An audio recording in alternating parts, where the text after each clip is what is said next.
365 రోజులలోనూ అన్నిటిలోకి భయంకరమైనటువంటిది, అత్యంత ప్రమాదకరమైనటువంటి యమదంస్ట్రలు అంటారు. యముని యొక్క 2 కోరలుగా వర్ణింపబడినవి 2 ఋతువులు.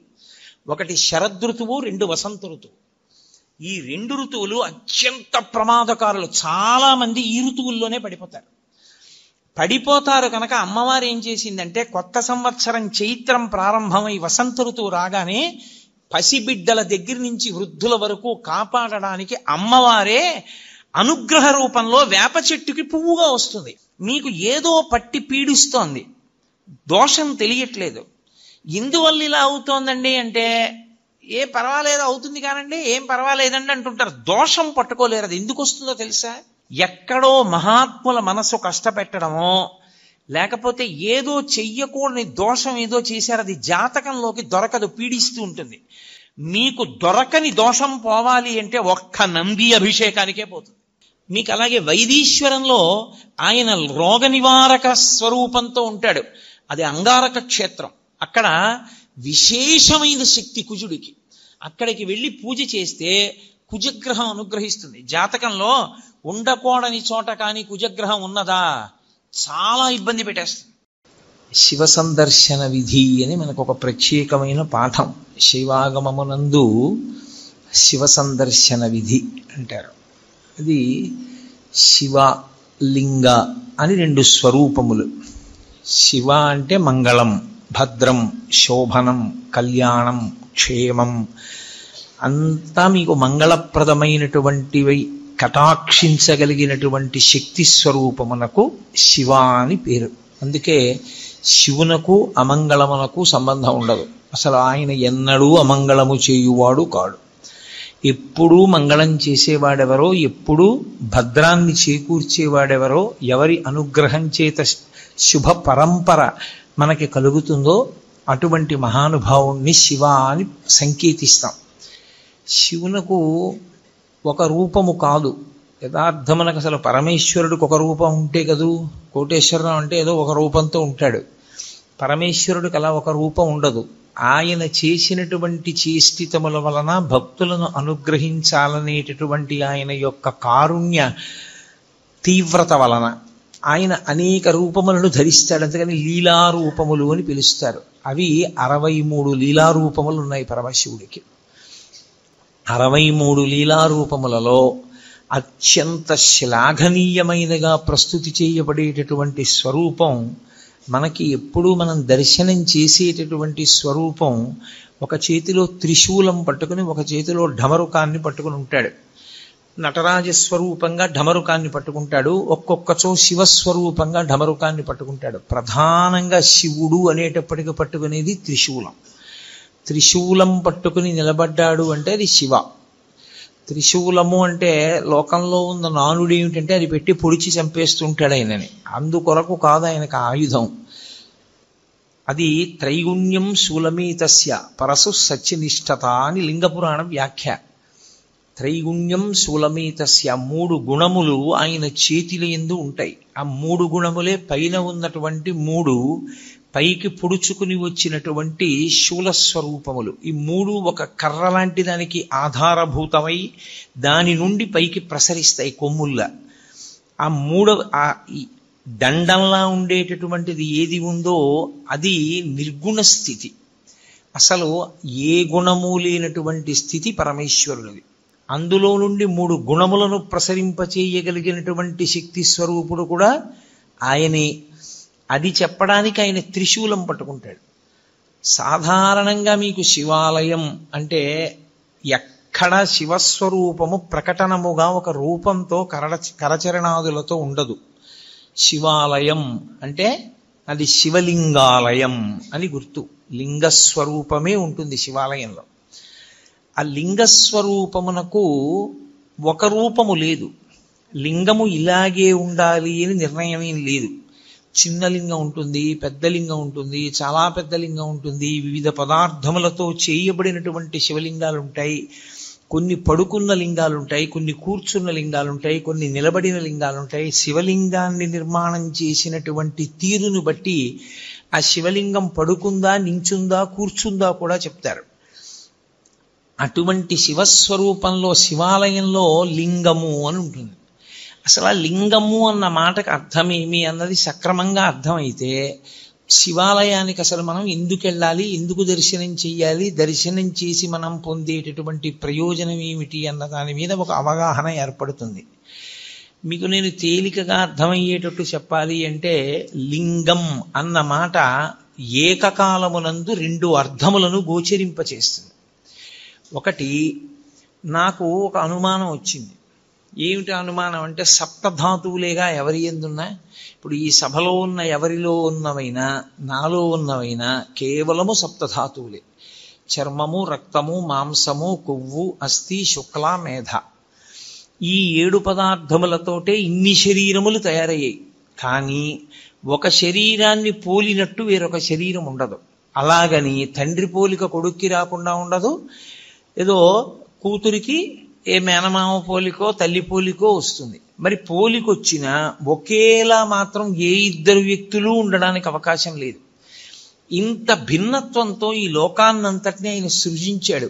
విశ్వము యొక్క మాట పక్కన పెట్టండి, అసలు ప్రపంచం యొక్క మాట పక్కన పెట్టండి, ఒకే వ్యక్తినే తయారు చేస్తున్నాడు ఆయన. మనుష్యుణ్ణి తయారు చేస్తున్నాడు. అందరికీ 2 కళ్ళు పెట్టాలి, అందరికీ ఒక ముక్కు పెట్టి 2 కన్నాలు పెట్టాలి, అందరికీ 2 చెవులు పెట్టాలి, అందరికీ నోరు పెట్టాలి, అందరికీ నుదురు పెట్టాలి, జుట్టు ఉంచాలి. కానీ 1,00,00,000 మంది వ్యక్తుల్ని ఏకకాలంలో చూసినా ఒక వ్యక్తిలా వేరొక వ్యక్తి ఉండకూడదు.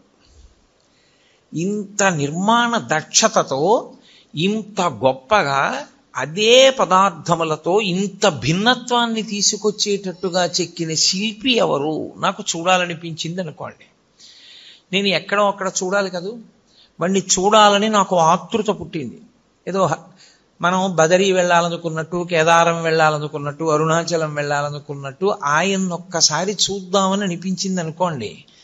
అప్పుడు ఆయన లింగస్వరూపంతో ఉంటాడు. ఎందుకు లింగస్వరూపంతో ఉంటాడంటే, ఆ చెక్కినటువంటి వ్యక్తి ఉన్నాడే, ఈ లోకమునంతటినీ కూడా సృజించిన వాడు ఉన్నాడే, వాడు నిర్మించి విడిచిపెట్టలేదు. వాడు దీని వృద్ధికి నాశనానికి కూడా కారణమవుతున్నాడు. కొన్నాళ్ళు పెరగాలి జీవులన్నీ, పెరిగిన జీవులు లయమైపోవాలి, లయమైపోయినప్పుడు ఈ భూమి మీదే పడిపోవాలి, భూమిలోనే కలిసిపోవాలి. మళ్ళీ సృష్టింపబడినప్పుడు బయట ఉన్న పంచభూతములతోటే సృష్టింపబడాలి. ఇది పెరుగుతూ ఉండాలి, ఇదే మళ్ళీ తరిగిపోతూ ఉండాలి, ఇదే పడిపోతూ ఉండాలి. జీవుల యొక్క పాపపుణ్యములను దృష్టిలో పెట్టుకుని శరీరాల్ని మారుస్తూ ఉండాలి. లోపల ఉన్నవాడు జీవుడు, వాడికి ఏవో పాపపుణ్యాలు ఉన్నాయి, ఇవాళ ఇందులో ఉన్నాడు, ఇది పడిపోయిన తర్వాత వాడు ఇందులోకి వెళ్ళాలి, నిర్ణయం చేసి ఆ శరీరాన్ని సిద్ధం చేసి అందులోకి పంపాలి.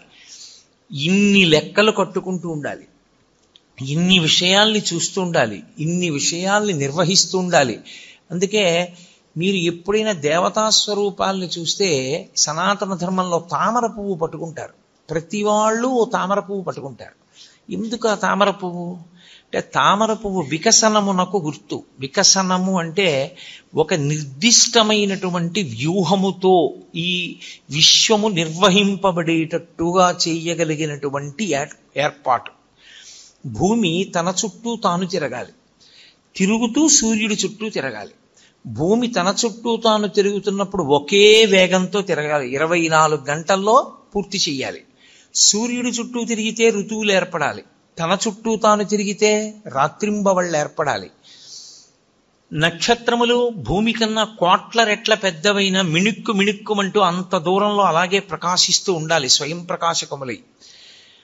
భూమి లోపల ఎన్ని భోగ్య వస్తువులను దాచుకున్నా ఎంత ఉందో, ఎంత తవ్వుతున్నామో, ఎంత ఇస్తోందో, ఇంకా ఎంత మిగిలిందో ప్రపంచంలో తెలుసుకోగలిగినటువంటి వాడు లేడు. భూమి లోపల ఇంత ఖనిజ సంపద ఉంది, ఇంత వాడాం, ఇంకా ఇంత మిగిలింది చెప్పగలిగిన వాడు ప్రపంచంలో ఎవ్వడూ లేడు. ఎంత ఉందో తెలియదు, ఎంత తీస్తున్నామో తెలియదు, ఎంత ఖర్చు పెడుతున్నామో తెలియదు. ఇంత దాచిన వాడెవరు?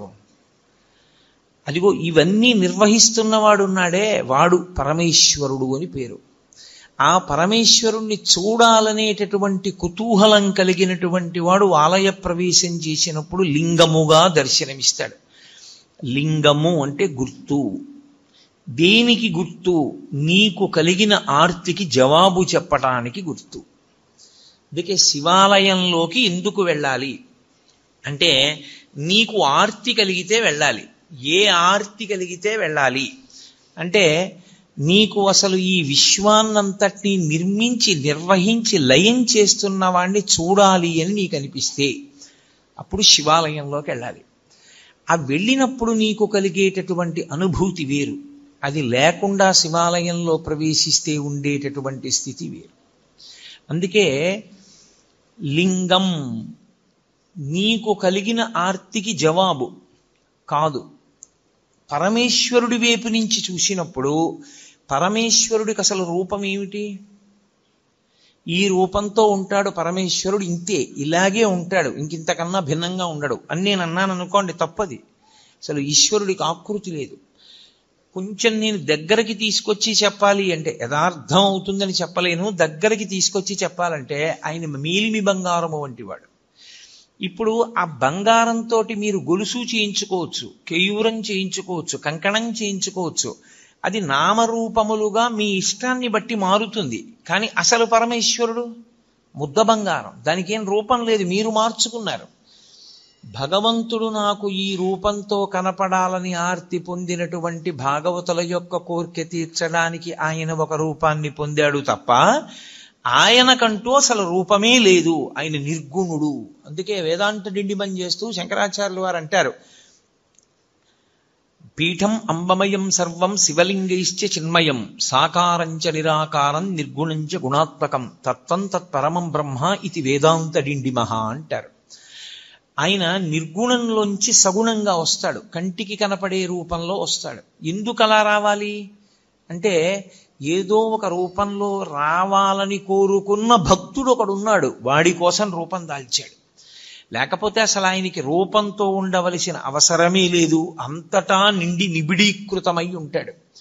కాబట్టి ఆయనని ఒక రూపంతో చెప్పడం కుదరదు. ఒక రూపం చెప్పకపోతే మనసు నిలబడదు. అందుకే రూపం ఉన్నవాడా రూపము లేనివాడా అంటే, రూపముండి రూపము లేనివాడు. ఉంది, శివలింగం ఉంది, కానీ దానికి రూపం ఉందా? రూపం లేదు. అందుకే శివలింగానికి వేదాంతంలో అరూపరూపి అని పేరు. రూపమున్నది, రూపము లేనిది. ఇలా ఓ ఆకారం కనపడుతోంది, కానీ దానికి కాళ్ళ, చేతుల, ముఖమా? ఏమి లేవు. కాబట్టి అది అరూపరూపి. ఇప్పుడు ఆ శివలింగము ఒక గుర్తు. ఏమంటే అది ఒక గుర్తు అయితే దానికి శక్తి ఏం లేదు, అది ఒక గుర్తుగా మనం పెట్టుకున్నామంతే తప్పించి అది నిజంగా శక్తివంతం కాదా అని మీరు అంటారేమో. శివలింగానికి ఉన్నటువంటి శక్తి అసలు లింగ స్వరూపంలో ఉంది. ఎందుచేత అంటే, శివలింగం ఎలా ఉంటుంది? ఇలా ఉంటుంది కదా, గుండ్రంగా ఉంటుంది. ఇప్పుడు ఇలా గుండ్రంగా ఉంది అని నేను అన్నాను అనుకోండి, శివలింగం ఇంత ఉంది, ఇంతదైతే అప్పుడు అందులోకి పట్టేవి ఇంకొంచెం పెరిగాయా? ఈ గది అంతా అన్నాను అనుకోండి, అప్పుడు ఈ గదిలో అన్నీ అందులోకి పట్టేశాయా? గుంటూరంతా అని తిప్పాను అనుకోండి, గుంటూరంతా లింగంలో ఉందా? కాదు. ఆంధ్రదేశం అంతా అని తిప్పాను అనుకోండి, ఆంధ్రదేశం అంతా అందులో ఉందా? అలానే తిప్పుతూ ఈ బ్రహ్మాండం అంతా అన్నాను అనుకోండి, ఇప్పుడు ఈ బ్రహ్మాండం అంతా ఎందులో ఉంది? అందులోనే ఉంది. అంతా ఎందులో ఉందో అది లింగం, అంతా ఎందులో పెరుగుతోందో అది లింగం, అంతా ఎందులోకి కలిసిపోతోందో అది లింగం. ఇప్పుడు పరమేశ్వరుణ్ణి యథార్థముగా సూచించుటకు గుర్తు శివలింగము. కాబట్టి కంటితో కనపడినది కాదు, ఇది సర్వవ్యాపకమైతే, ఇది చుట్టుకుంటే నిజానికి దీనిలో ఈ బ్రహ్మాండమంతా ఉన్నది అని గుర్తుపట్టాలి. సరే ఏమండి, ఊహ చేత గుర్తుపట్టమంటున్నారు మీరు, నిజమే, ఊహ చేత గుర్తుపడతాం. మన ఊహ చేత ఈశ్వరునికి శక్తి ఆపాదించడమా? అసలు నిజానికి శివలింగానికి ఏమైనా శక్తి ఉంటుందా? అక్కడ ఓ శివలింగం ఉందనుకోండి, ఇప్పుడు ఇక్కడ శివాలయంలో శివలింగం ఉంది, ఆ శివలింగానికి శివలింగంగా ఏమైనా శక్తి ఉంటుందా? నా ఊహ చేత నేను అలా ఆలోచించడమేనా అంటే, శివలింగమునకు 5 ముఖములు ఉంటాయి. 5 ముఖములతో ఉంటుంది. ఏది ముఖము అంటే మీరు ఎటు విభూతి రాసి బొట్టు పెడితే అది ముఖం. 5 ముఖములు అని ఎందుకంటారంటే తూర్పు, పడమర, ఉత్తరం, దక్షిణం 4 వైపులా 4 ముఖాలతో చూస్తాడు. పైకి 1 ముఖంతో చూస్తాడు. 5 ముఖాలు. 5 ముఖాలతో ఉంటాడు కాబట్టే పంచాస్యుడు అని పేరు. ఇందులో గమ్మత్తు ఏమిటంటే 5 ముఖాలతో ఉండి ఏం చేస్తుంటాడు? 5 వైపులా చూస్తూ ఉండడమేనా ముఖంతో? కాదు. మీరు జాగ్రత్తగా గుర్తుపట్టగలిగితే శివాలయాలన్నింటిలోకి శివాగమంలో అత్యంత శ్రేష్టమైన శివాలయం, ఉత్తర క్షణంలో మీరు దర్శనం చేస్తే కోరికలను ఈడేర్చగలిగినటువంటి శివాలయం, దాన్ని మించి ఇంకొక శివాలయం ఉందని చెప్పడం సాధ్యం కాని శివాలయం పశ్చిమాభిముఖమైన శివాలయం. అంటే మీరు లోపలికి ప్రవేశించినప్పుడు ఆలయంలో శివలింగం పశ్చిమ ముఖాన్ని చూస్తే దాన్ని సద్యోజాత శివాలయము అంటారు. అది సద్యోజాత ముఖంతో చూస్తోంది. అది శివాగమంలో అన్ని శివాలయాల్లోకి శక్తివంతమైన శివాలయం అదే. ఈశ్వరుడు తూర్పుకి 1 ముఖంతో చూస్తాడు. దాన్ని తత్పురుష ముఖము అంటారు. ఇప్పుడు ఇక్కడ ఉండే శివాలయంలో ఉండే శివలింగం తూర్పుని చూస్తోంది. తూర్పుని చూస్తోంది అంటే దాని ఉద్దేశ్యం ఏంటంటే మీరు లోపలికి వెడుతున్నప్పుడు దేవాలయం కట్టినప్పుడు రాజద్వారానికి ఎదురుగుండా దాని ముఖం తూర్పు వైపుకుంటుంది. తత్పురుషము అంటారు. ఈ తత్పురుషం వైపు చూసేటటువంటి ముఖం, తత్పురుషమని పేరున్న ముఖం తూర్పుకి చూస్తే అది తిరోధానాన్ని చేస్తుంటుంది. తిరోధానము అన్న మాటకు అర్థం ఏంటంటే చీకటిలో ఉంచుతూ ఉంటాడు. ఆ ముఖంతో తెలియనివ్వడు. మాయాస్వరూపుడై లోకమునకు జ్ఞానము లేకుండా చెయ్యగలిగినటువంటి ముఖమునకు తత్పురుష ముఖమని పేరు. అది మాయ కమ్మిస్తూ ఉంటుంది అందరి మీద. నేను దాని గురించి మీతో బాగా ప్రస్తావన చేసే ప్రయత్నం 5వ ముఖం చెప్పినప్పుడు చెప్తాను. అప్పుడు మీకు తేలికవుతుంది. ఒక శివాలయంలో ప్రదక్షిణానికి మీరు వెళ్ళినప్పుడు మీరు మిగిలిన శివాలయాల్లో మిగిలినటువంటి ఆలయాల్లో ఎలా ప్రదక్షిణం చేస్తారో అలా చెయ్యడాన్ని అంగీకరించదు శైవాగమం. అసలు దక్షిణం అన్న మాట ఎక్కడి నుంచి వచ్చింది అని అడిగారు. మనుష్యుడు తూర్పు దిక్కుకి తిరిగి కూర్చుంటే ఆయనకి కుడి చేతి వైపుకి ఉన్నది ఏదో అది దక్షిణం. అందుకే దక్షిణ దిశ అంటారు. ఆయన దక్షిణ హస్తంతో ఇచ్చాడండి అంటారు. దక్షిణ దిక్కన్న పేరు ఎందుకు వచ్చిందంటే మనందరం తూర్పుకి తిరిగే కూర్చుంటాం. ఏ కార్యం చేసినా తూర్పుకి తిరిగి కూర్చోండి అంటారు. తూర్పుకు తిరిగి కూర్చున్నటువంటి వ్యక్తికి కుడి చేతి వైపుకి వస్తుంది కాబట్టి ఆ దిక్కుకి దక్షిణ దిక్కు అని పేరు. ఇప్పుడు మీరు తూర్పు ముఖంగా ఉన్న శివాలయంలోకి ప్రవేశించి నమస్కారం చేస్తే గృహస్థు ఒకలా ప్రదక్షిణం చెయ్యాలి, బ్రహ్మచారి ఒకలా ప్రదక్షిణం చెయ్యాలి, సన్యాసి ఒకలా ప్రదక్షిణం చెయ్యాలి. ముగ్గురు శివాలయానికి ఒకలా ప్రదక్షిణం చేయడానికి వీల్లేదు. గృహస్థు సవ్యాపసవ్యం చెయ్యాలి, బ్రహ్మచారి పూర్ణ ప్రదక్షిణం చెయ్యాలి, సన్యాసి అపసవ్య సవ్యం చెయ్యాలి. సవ్యాపసవ్యము అంటే గృహస్థ అయితే ఎడంచేతి పక్క నుండి తిరగాలి. ఎంతవరకు తిరగాలి? సోమసూత్రము కనపడే పర్యంతమే తిరగాలి. సోమసూత్రం అంటే శివాలయంలో అభిషేకం చేసిన తీర్థం బయటికి వెళ్ళిపోయేటటువంటి మార్గం. ఆ మార్గం కనపడుతోందనుకోండి, అభిషేక తీర్థం వెళ్ళడం కనపడుతోందనుకోండి, ఇక దాన్ని దాటకూడదు. గృహస్థు అక్కడ వరకే వెళ్ళి వెనక్కి తిరిగిపోవాలి. ఎక్కడ వరకు మళ్ళీ వెనక్కి తిరగాలి అంటే చండీశ్వర స్థానం వరకు తిరగాలి. చండీశ్వర స్థానం వరకు వెనక్కి వచ్చి మళ్ళీ వెనక్కి తిరిగి శివాలయంలోకి వెళ్ళాలి. అది గృహస్థు ప్రదక్షిణ. బ్రహ్మచారి అయితే ఇప్పుడు నేను నా కొడుకు కలిసి శివాలయంలోకి వెళ్ళాము. సోమసూత్రం పైకుంది. నేను ఈ గుళ్ళోకే వచ్చాను అనుకోండి, కాసేపు తూర్పు ముఖంగా ఉన్న ఆలయానికి నమస్కారం చేసి ఎడం వైపు నుంచి వెళ్ళి ఎడమవైపు నుంచి నేను గుడికి ఇలా తిరిగాను. ఎడం వైపుకి గుడి ఎటుంటుంది? నా కుడి భుజం వైపుకుంటుంది. అంటే పూజనీయమైనవి కుడి భుజం వైపుకి ఉంచి ప్రయాణం ప్రారంభిస్తే ప్రదక్షిణం చేశాడంటారు. కుడి భుజం వైపుకు ఉంచి తిరుగుతున్నాను. చండీశ్వరుడి సోమసూత్రం వరకు వచ్చాను. బయటకుంది సోమసూత్రం, కప్పేసి లేదు. ఇక్కడ దేవాలయంలో కప్పబడి ఉంటుంది, పైకి తెలియదు సోమసూత్రం. పైకి ఉందనుకోండి, నేను ఇక దాటకూడదు, గృహస్థుని, నాకు వివాహం అయిపోయింది. అప్పుడు నేను వెనక్కి వెళ్ళిపోవాలి. వెనక్కి వెళ్ళి మళ్ళీ తిరిగి చండీశ్వర స్థానం దగ్గరికి రావాలి. నా కొడుకు వాడు బ్రహ్మచారి, వాడికి పెళ్ళి అవ్వలేదు ఇంకా, వాడు సోమసూత్రం దాటచ్చు. వాడు సోమసూత్రం దాటి గుండ్రంగా తిరిగి శివుడికి ఎదురుగుండా వస్తాడు. నేను సోమసూత్రం దాకా వెళ్ళి వెనక్కి వెళ్ళి చండీశ్వరుణ్ణి చూసి చండీశ్వరుడి దగ్గర నుంచి మళ్ళీ తిరిగి శివలింగం దగ్గరికి వస్తాను. నాకు అది ప్రదక్షిణం, బ్రహ్మచారికి అది ప్రదక్షిణం. సన్యాసి వస్తే సన్యాసి సవ్యం చేయకూడదు, ఇలా ఎడం పక్క నుంచి వెళ్ళకూడదు, కుడి పక్క నుంచి తిరిగి పూర్ణ ప్రదక్షిణం చెయ్యాలి. శైవాగమం అలాగే చెప్పింది, అలాగే చెయ్యాలని చెప్పింది. కాబట్టి శివాలయంలో ప్రదక్షిణము అందరికీ ఒక్కలా ఉండదు. శివాలయంలో ప్రదక్షిణం చేసేటప్పుడు పదఘట్టన వినపడకూడదు. మీ అడుగుల చప్పుడు కాని వినపడిందా ప్రదక్షిణం చేసేటప్పుడు మహాపాపం వేస్తారు ఖాతాలో. పాదాల చప్పుడు వినపడకుండా ప్రదక్షిణం చేస్తే పరమశివుడు అంత ప్రసన్నుడవుతాడు. శివాలయంలో ప్రదక్షిణం చేత వచ్చేస్తుందంతే శక్తి అంతా. ఎలా ప్రదక్షిణం చెయ్యాలని అడిగారు. నిండు గర్భిణి, ఇంకొక గంటలోనో 2 గంటల్లోనో ప్రసవం అవుతుంది. కిందంతా బిందెతో నూనె పోసేశారు. ఆమెకు ఒక పెద్ద బింది ఇచ్చి నీళ్లు చంకలో పెట్టారు, డొక్కలో. ఆమె పట్టుకుంది. ఇప్పుడు ఆ నూనె ఉలికిపోయిన నేల మీద నడుస్తోంది. ఆమె ఎంత పరాకుగా అడుగు వేసి నడుస్తుందో ప్రదక్షిణ సమయంలో అంత పరాకుగా అడుగు వేసి నడవాలి, చప్పుడు రాకుండా. అదే ఉపమానాన్ని వాడింది శైవాగమం. యథాతథంగా మీకు నేను ఆ ఉపమానాన్ని అందించాను. అంత మెల్లగా పదఘట్టన లేకుండా తిరగవలసి ఉంటుంది. అందుకే అడుగడుగు ప్రదక్షిణం అంటారు. ఇలా అడుగు వేసి దాని ముందుకు తెచ్చి అడుగు వేస్తారు, మళ్ళీ అడుగు వేస్తారు. నిశ్శబ్దంగా ప్రదక్షిణం చేయాలి. శివాలయంలో ప్రదక్షిణం చేస్తూ ఏమీ మాట్లాడకూడదు. అసలు శివాలయంలోకి వెళ్ళి లింగాన్ని చూడడం కాదు. మీరు శివాలయంలో శివుడు 8 రూపాలతో ప్రకాశిస్తూ ఉంటాడు. ఇప్పుడు ఈ 8 శివస్వరూపాలే. శివాలయం యొక్క గోడ కనపడింది అనుకోండి, శివుడు కనపడినట్టు.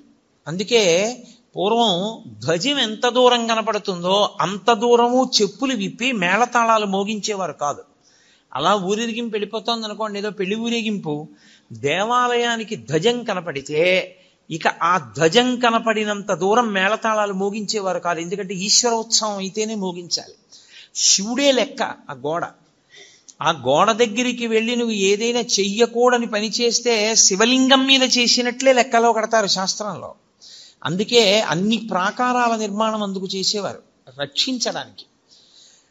దీని శివాలయం యొక్క ప్రాకారము శివుడు, శివాలయం యొక్క గోపురము, పెద్ద ఆలయ గోపురం ఉంటుంది, ఆ ఆలయ గోపురము శివుడు, ధ్వజస్తంభము శివుడు.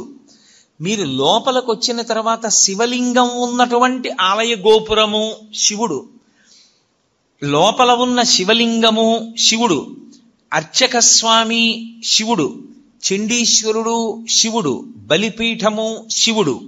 8గా ఉంటాడు శివుడు. ఈ 8 మీకు ఏది కనపడినా మీకు శివదర్శనమైనట్టు లెక్క. నేను గోడ ఒకటే చూశాననుకోండి, నేను శివదర్శనం చేసినట్టు. నేను ధ్వజం వంక చూశాననుకోండి, నాకు శివదర్శనం అయిపోయినట్టు. నేను గోపురం చూశాననుకోండి, నేను శివదర్శనం చేసేసినట్టు. నాకు అర్చకుడు కనపడ్డాడనుకోండి, శివదర్శనం చేసినట్టు. చండీశ్వర స్థానం దగ్గరికి వెళ్ళాడనుకోండి, శివదర్శనం చేసినట్టు. ఈ 8 చూశాడనుకోండి, పూర్ణంగా శివదర్శనం చేసినట్టు. ఎందుకంటే శివతత్వము ఎప్పుడూ అష్టమూర్తి తత్వంగానే వెడుతుంది. 8 అంకెకి కట్టుబడాలి శివతత్వం. అందుకని ఈ 8 యందు పరమశివుని యొక్క తేజస్సు ఉంటుంది. శివుడే 8గా ఉంటాడు. ఈ 8 మీరు ఏది దర్శనం చేసినా శివాలయంలో శివదర్శనము చేసినట్లే. కాబట్టి ఇప్పుడు తూర్పున ఉన్నటువంటి ముఖం తత్పురుష ముఖం. ఈ తత్పురుష ముఖం వాయువు మీద అధిష్టానంగా ఉంటుంది. ఉండి లోకమునంతటినీ తిరోధానం చేస్తూ ఉంటుంది. తిరోధానము అన్న మాటకు అర్థం మీకు నేను బాగా తర్వాత చెప్తాను. మీరు ప్రదక్షిణం చేస్తూ ఇలా ఎడం పక్కకు వస్తే దక్షిణ దిక్కు వస్తుంది. దక్షిణాన్ని చూస్తూ దక్షిణామూర్తి ఉండాలి శివాలయంలో. శివాగమంలో దక్షిణాన్ని చూస్తూ దక్షిణామూర్తి ఉండకుండా శివాలయం కట్టకూడదు. ప్రదక్షిణం చేసేటప్పుడే దక్షిణామూర్తి కనపడాలి. దక్షిణామూర్తి దక్షిణాన్ని ఎందుకు చూస్తాడంటే ఆయన మృత్యుంజయుడు. ఆయన ఉత్తరాన్ని కూర్చుని దక్షిణాన్ని చూస్తాడు. మృత్యువును గూర్చినటువంటి భయము లేనివాడు ఆయన. ఆయన పాదములు పట్టుకుంటే మృత్యుభీతి పోతుంది, భయం పోతుంది. అందుకే దక్షిణామూర్తి స్వరూపం అసలు సమస్త ఐశ్వర్యము దగ్గర నుండి, చదువుల దగ్గర నుండి, మోక్షము వరకు దక్షిణామూర్తి ఇవ్వలేనటువంటిది లోకమునందు లేనే లేదు. అసలు మీకు నేను ఒక గొప్ప రహస్యం చెప్తాను. ధ్యానం చెయ్యడానికి అత్యంత యోగ్యమైనటువంటి స్వరూపం ఏదో తెలుసా? చాలా గొప్ప స్వరూపం దక్షిణామూర్తి స్వరూపం. నేను హైదరాబాద్లో ఉపన్యాసాలు చెప్పేటప్పుడు ఉదయం వేళ దక్షిణామూర్తిని ఎలా ధ్యానం చెయ్యాలి అన్నది దాదాపు 10 రోజులు ఎంతో ప్రతిరోజు తరగతులు నిర్వహించాను. దక్షిణామూర్తిని కానీ మీరు ధ్యానం చెయ్యగలిగితే మీకు ఏది అభ్యున్నతిని కల్పిస్తుందో అవన్నీ మీకు ఈశ్వరుడు ఇచ్చేస్తాడు. ఆయన ధ్యానం చాలు. అంత మంగళప్రదమైన స్వరూపం, అంత అందమైన స్వరూపం, అంత సౌమ్యమైన స్వరూపం ధ్యానానికి వేరొకటి ఉండదు. అత్యంత ఆకర్షణీయమైన మూర్తి నటరాజు. అత్యంత మంగళప్రదుడు, ధ్యానయోగ్యుడు దక్షిణామూర్తి. అందుకే ప్రపంచం అంతటా కూడా నటరాజ విగ్రహాలు ఎత్తుకుపోతారు. పాశ్చాత్య దేశాల్లో నటరాజ విగ్రహాలు కొంటూ ఉంటారు. ఎందుకో తెలుసా? అసలు ఆ స్వామి భంగిమ అలా ఉంటుంది. ప్రపంచంలో ఏ దేవతా స్వరూపంలోనూ కనపడనంత వేగం ఒక్క నటరాజుకే ఉంటుంది. అసలు అలా నటన చేసేటటువంటి వాడు మీకు ఎక్కడా ఇక సృష్టిలో కనపడడం. అంత వేగం ఉంటుంది నటరాజులో. అందుకు వాళ్ళు ఆ మూర్తులు ఎత్తుకుపోతూ ఉంటారు. ఎందుకంటే దొంగతనం చేసి కొంటూ ఉంటారు. అసలు ఆ రూపం ఎలా వచ్చిందని వాళ్ళు అధ్యయనం చేస్తారు. ఇప్పుడు నాకు చాలా పెద్ద జుత్తు పెంచుకున్నాను అనుకోండి, ఇలాగా నేను ఇలా అన్నాను అనుకోండి, నా జుత్తు అంతా ఇటు ఎగురుతుంది. నేను అంతే వేగంగా ఇలా అన్నాను అనుకోండి, ఆ జుత్తు ఇటు ఎగురుతుంది. నేను ఇలా అన్న జుత్తు ఇటు పడే లోపల ఇలా అంటే మళ్ళీ ఇటు జుత్తు ఇటు, ఇటు జుత్తు ఇటు ఉండేటట్టుగా తలని అంత వేగంగా తిప్పుతున్నాను అనుకోండి, అంటే ఈ జుత్తు ఇటు పడదు, అసలు ఈ జుత్తు ఇటు పడదు. ఇది ఇటు ఇలా లేచి ఉంటుంది, ఇటు ఇలా లేచి ఉంటుంది. తలని నిలబెట్టి ఉంచలేదు, తిప్పుతున్నాను. అంత వేగంగా తిప్పుతున్నానంటే ఈ జుత్తు ఇటు పడడానికి కానీ ఈ జుత్తు ఇటు పడడానికి కానీ ఆస్కారం లేదు. ఇది ఇలా నిలబడిపోయి ఉంటాయి. అందుకే మీరు నటరాజస్వామి మూర్తిని చూస్తే ఇక్కడ కాదు, కాంచీపురంలో ఏకాంబరేశ్వర దేవాలయంలో ఉంటుంది మహానుభావుడి యొక్క దేవాలయం. మీరు అక్కడ చూడాలి. ఈ జుత్తు ఇలా ఉంటుంది, ఈ జుత్తు ఇలా ఉంటుంది. మీరు ఎప్పుడైనా నటరాజస్వామి మూర్తిని చూసి ఉంటారు, ఇంటికెళ్ళి మీ దగ్గర ఉంటే బాగా చూడండి. జుత్తు ఇలా ఉండదు, ఉండి కిరీటం పెట్టుకోడు, ఇది ఇటు ఇది ఇటు ఎగురుతూ ఉంటుంది. అంటే నటరాజులో ఉన్నటువంటి వేగం, ఆ వేగం ఎక్కడిది అన్నదాన్ని ప్రయత్నం చేశారు. అసలు ఈ సృష్టిలో కదలికలలో ఉన్నటువంటి వేగాన్ని నటరాజులో చూపించారు. అందుకే శివస్వరూపాల్లో అద్భుత స్వరూపం నటరాజు. అత్యంత ధ్యానయోగ్యము దక్షిణామూర్తి. చిన్న పిల్లలు ఇంట్లో ఉంటే చిన్న పిల్లల దగ్గర నుంచి రేపో మాపో వెళ్ళిపోతాడనుకున్నంత పెద్ద వయస్సున్నవాడి వరకు దక్షిణామూర్తి స్వరూపము ధ్యానయోగ్యమే. మిగిలిన ఏ రూపాలు, ఏ దేవతా స్వరూపాలు మీకు అలా ధ్యానయోగ్యములు కావు. అన్ని వేళలా మీరు ఒకే రూపాన్ని, బ్రహ్మచారి, గృహస్థు, వానప్రస్థు, సన్యాసి, నలుగురు ఒకే రూపాన్ని ఆరాధన చేయడం కుదరదు. నేను మీకు ఒక ఉదాహరణ చెప్పాలంటే, కృష్ణ పరమాత్మని నేను ధ్యానం చేశాననుకోండి, నేను గృహస్థుని కనుక ఆవు దూడ పక్కన ఉన్నటువంటి త్రిభంగి అయిన కృష్ణుండే నేను ధ్యానం చేయాలి. ఆవు దూడ లేని కృష్ణుణ్ణి సన్యాసి ఉపాసన చేయాలి. మారిపోతుంది. అందరూ ఒకలా చేయడానికి వీల్లేదు. అదే త్రిభంగి స్వరూపం అయిన దక్షిణామూర్తి స్వరూపం. చిన్నపిల్లలు దక్షిణామూర్తిని ఎంత ధ్యానం చేస్తారో అంత జ్ఞాపక శక్తి, అంత గొప్పగా స్ఫురణ శక్తి పెరుగుతాయి. ఐశ్వర్యం కావాలనుకున్నవాడు దక్షిణామూర్తిని రోజు ధ్యానం చేస్తే అంత ఐశ్వర్యం. ఆరోగ్యం కావాలనుకున్న వాడికి ఆరోగ్యం, జ్ఞానం కలగాలనుకున్న వాడికి జ్ఞానం. నేను మీకు యథార్థం చెప్పాలంటే, మీకు ప్రతిరోజు 1-2 నిమిషాలు దక్షిణామూర్తిని ధ్యానం చేయడం అలవాటైతే మోక్షము కరతలామలకము. అంత్యమునందు పరమేశ్వరుడే మీకు జ్ఞాపకం వచ్చి మోక్షానికి ఎడతాడు. అంత గొప్ప స్వరూపం దక్షిణామూర్తి స్వరూపం. అది శైవాగమంలో మీరు దక్షిణ దిక్కుకి వెళ్ళగానే దక్షిణాన్ని చూస్తూ కనపడాలి ఆయన. కనపడగానే మీరు అభిముఖంగా ఉండకూడదు. మీరు ఇటు పక్కకెడితే తూర్పు ముఖం చేస్తారు. తూర్పు ముఖం చేసి మీరు ఆయన పాదాల వంక చూసి నమస్కారం చెయ్యాలి. ఇక్కడ మీరు చాలా అదృష్టవంతులు. ఇక్కడ ఉన్నటువంటి శివాలయంలో ఆగమానికి సరిపోయేటట్టుగా అద్భుతమైనటువంటి దక్షిణామూర్తి స్వరూపం ఆ శివాలయానికి ప్రదక్షిణం చేసేటప్పుడే దక్షిణంలో ఉంది. చాలా శివాలయాలు ఇవాళ రేపు కడుతున్నటువంటి శివాలయాలలో అసలు ఆ వైభవం లేదు. అంత గొప్ప స్వరూపం దక్షిణామూర్తి స్వరూపం. ఈ దక్షిణ దిక్కుకి చూసేటటువంటి మూర్తి దక్షిణామూర్తిగా మనల్ని చూడమని చెప్తారు. అన్నీ మీకు ఇస్తాడు. కానీ శివలింగం యొక్క దక్షిణానికి చూసేటటువంటి ముఖానికి అఘోరమని పేరు. అది అగ్నిహోత్రానికి అంతటికి అధిష్టానమై ఉంటుంది. ఉండి ఈ సమస్త ప్రపంచాన్ని లయం చేసేది అదే. అందరు జీవుల్ని పడగొట్టి తనలో కలుపుకునేటటువంటి తత్వమున్నటువంటి పరమేశ్వర స్వరూపం దక్షిణాన్ని చూసేటటువంటి అఘోర స్వరూపం. అందుకే శివాలయానికి ప్రదక్షిణం చేస్తే నియమం వేరు. మీరు ఏదో ఇలా తిరగడానికి వీల్లేదు శివాలయంలో. ఇప్పుడు మీరు ఇక్కడున్న శివాలయంలోకే వెళ్ళారనుకోండి, మీకు బాగా అర్థమయ్యేట్టు నేను చెప్పాలంటే, మీరు లోపలికి వెళ్ళి చూడగానే చేతులు జోడించి ఓం తత్పురుష ముఖాయ నమః అనాలి. ఒకవేళ భక్తులకి ముఖాలు తెలియవేమోనని బోర్డు పెడతారు. అందుకే అసలు శివాలయంలో బోర్డు ఉండాలి. లేకపోతే మీకు ముఖాల పేర్లు ఎలా గుర్తుంటాయి? గుర్తుండవు. గుర్తుండాలి. ఉండని వాడికి సౌలభ్యం కోసం బోర్డు పెడతారు. బోర్డు పెడితే ఓం తత్పురుష ముఖాయ నమః అని నమస్కారం చేసి మెల్లగా దక్షిణానికి వెళ్ళాలి. మళ్ళీ అభిముఖంగా పై చూసి ఓం అఘోర ముఖాయ నమః అనాలి. ఎవడు అలా అంటూ ప్రదక్షిణం చేస్తుంటాడో వాడు మళ్ళీ పుట్టవలసిన అవసరం లేని రీతిలో జ్ఞానం ఇచ్చి కలుపుకుంటాడు. అందుకని దక్షిణామూర్తి ఉంటారు దక్షిణానికి. లేకపోతే ఆయన లోకాన్నంతటిని లయం చేసి మళ్ళీ పునర్జన్మలిచ్చే స్వరూపమై ఉంటాడు. అందుకే అగ్నికి అధిష్టానమై ఉంటాడు. మీరు దక్షిణాన్ని దాటి పశ్చిమానికి వచ్చారనుకోండి, శివాలయంలో ఆగమం ప్రకారం ఏమిటంటే పశ్చిమ దిక్కున సుబ్రహ్మణ్యేశ్వరుడు ఉండాలి. ఉండి పశ్చిమానికి వెడితే మళ్ళీ మీరు గుడికి ఎదురుగుండా నిలబడాలి.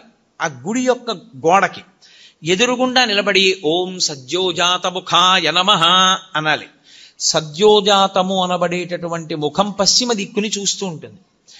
ఆ పశ్చిమ దిక్కుని చూసేటటువంటి సద్యోజాత ముఖము పృథివికి అధిష్టానమై ఉంటుంది. అది సృష్టికంతటికీ కారణం అదే.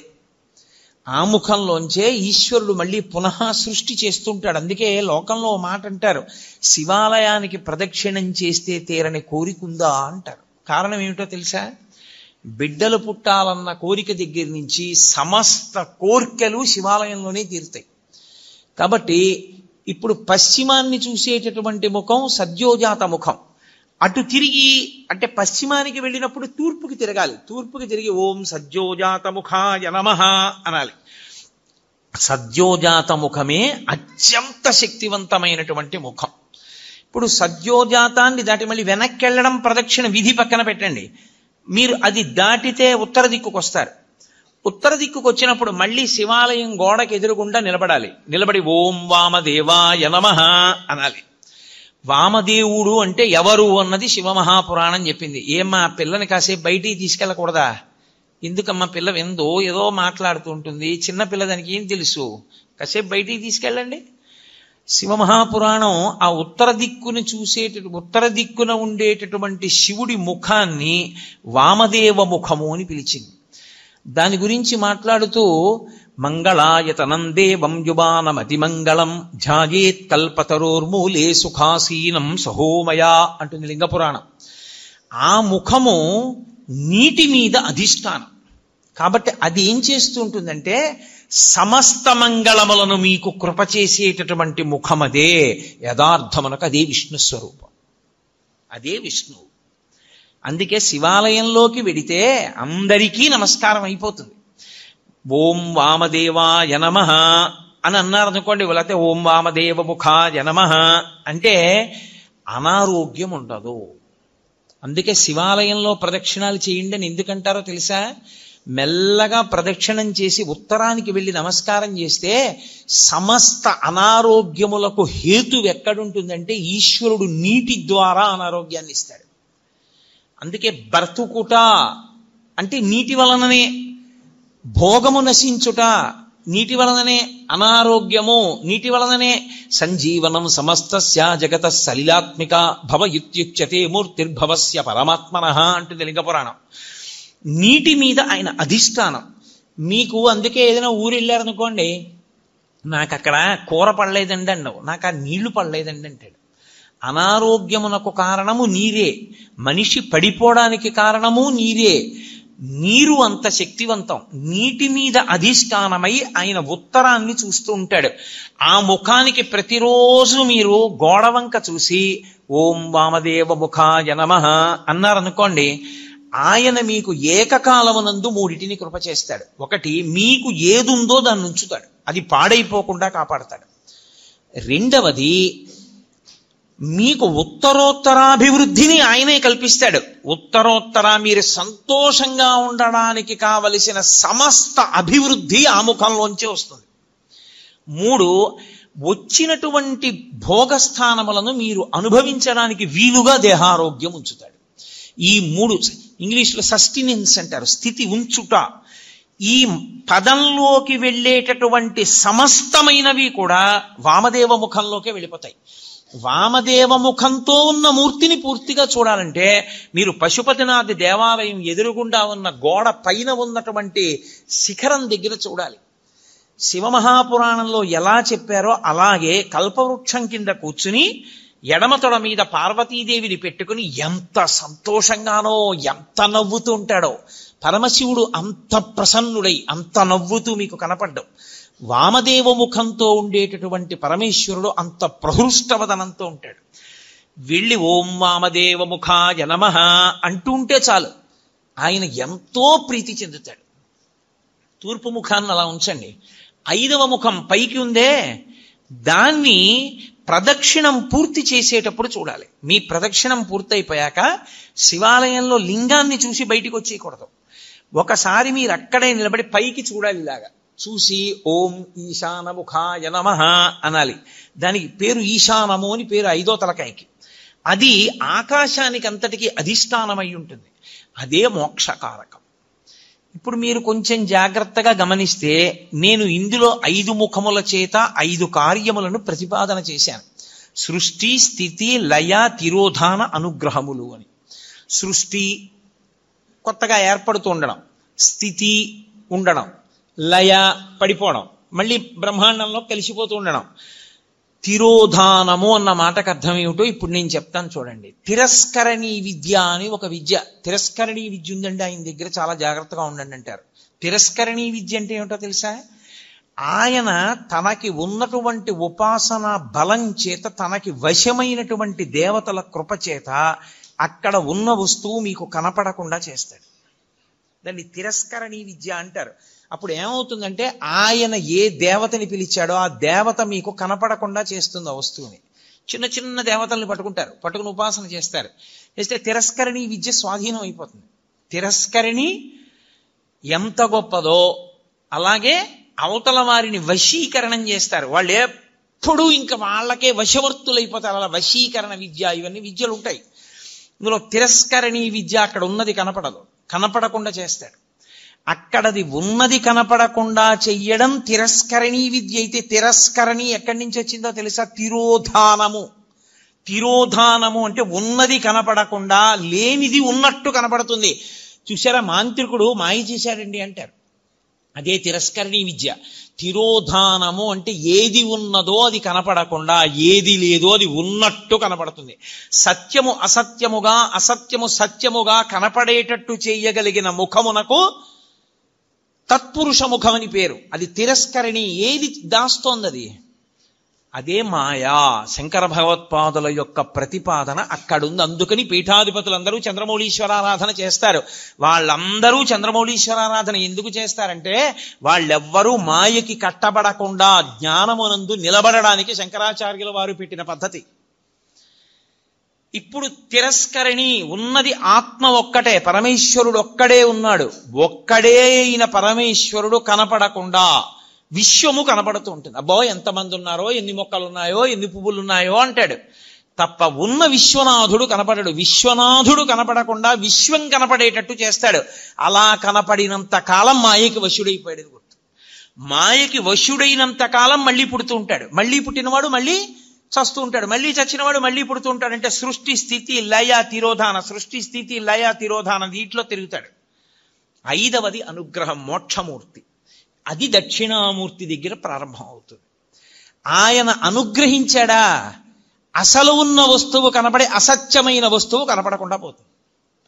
అసత్యమైన వస్తువు కనపడకుండా పోవడం అంటే మీకు యథార్థము ఎరుకలోకి వస్తుంది. ఎవరే ఇది నేను కాదురా, ఇది నేను తొడుక్కున్నటువంటిది ఈ శరీరం. అసలు నేను లోపల ఉన్న అహంస్ఫురణ, లోపల ఉన్న ఆత్మ నేను, ఆ ఆత్మ సర్వవ్యాపకమై ఉన్నది. అందుకే అందరూ నేను నేను నేను అంటున్నారు. మా ఎక్కడి నుంచి వచ్చింది? అందులో ఉన్న నేను ఒకటే, ఇందులో ఉన్న నేను ఒకటే. నాకు ఆకలేస్తోంది నేను అన్నప్పుడు నేను బాధపడుతున్నాను అంటే నిజానికి అందులో ఉన్న నేను బాధ ఏదో, ఇందులో ఉన్న నేను బాధ అదే. కానీ ఇందులో నేను అనేటప్పటికి అందులో నేను నేననదు, నువ్వు అంటుంది. ఇక్కడ నేనే అక్కడ నేనై ఉన్నా ఆ నేను ఈ నేను కలిపి ఒకటే అని అనుభవంలోకి వచ్చిందనుకోండి, తిరోధానం పోయిందని గుర్తు. నేను నువ్వు అందనుకోండి, తిరోధానమునందు ఉన్నాడని గుర్తు. అంటే ఈశ్వరుడు మాయ కమ్మిస్తున్నాడని గుర్తు, అంటే మళ్ళీ పుడతాడని గుర్తు. ఈశ్వరుడిది తీసేసి జ్ఞానం ఇచ్చేశాడు, అద్వైత భావన యందు నిలబడిపోతాడు. రెండవ వస్తువు లేదు, ఉన్నదొక్క పరమేశ్వరుడే. ఎరుకలోకి వచ్చేస్తుంది. ఆ ఎరుకలోకి వచ్చిందా మోక్షము. ఐదవ ముఖం మోక్షాన్ని ఇస్తుంది, ఊర్ధ్వముఖం. అందుకే శివలింగానికి మాత్రమే పృష్ఠభాగంలో కూర్చుని పూజ చెయ్యకూడదన్న నియమం లేదు. ఇప్పుడు మీరు రామాలయంలోకి వెళ్ళారనుకోండి, రామాలయంలో ఎదురుగుండా కూర్చుని పూజ చేస్తారు, అంటే పక్కకు కూర్చుని పూజ చేస్తారు. అంతేగాని రామాలయంలో వెనకాతల కూర్చుని పూజ చేస్తానండి అంటే అది శాస్త్రీయం కాదు, అలా చేయకూడదు. శివలింగానికి ముందు కూర్చోవచ్చు, పక్కన కూర్చోవచ్చు, వెనక్కి కూర్చోవచ్చు, పైన పొయ్యొచ్చు. ఎందుకని? అన్ని ముఖాలే, ఐదు వైపులా ముఖాలే. ఏ ముఖం నుంచి నీళ్లు జారినా మీకో ఫలితం ఉంటుంది. ఎటు నుంచి నీళ్లు జారనివ్వండి, అది మీకు వెంటనే ఒక ఫలితాన్ని ఇచ్చేస్తుంది. అందుకే పైన పోస్తారు, అన్ని ముఖాల నుంచి జారుతాయి. ఇప్పుడు శివాభిషేక తీర్థాన్ని తొక్కకూడదు. అది కాని తొక్కాడా ఉత్తర క్షణం పూర్వజన్మలలో చేసుకున్నటువంటి పుణ్యము నశించిపోతుంది. మరి ఎలా, ఎవరు చేస్తారు అభిషేకం? అందుకే ఒక్కరికి మాత్రమే అధికారం ఇచ్చి ఆయన్ని శివస్వరూపంగా గుర్తిస్తారు.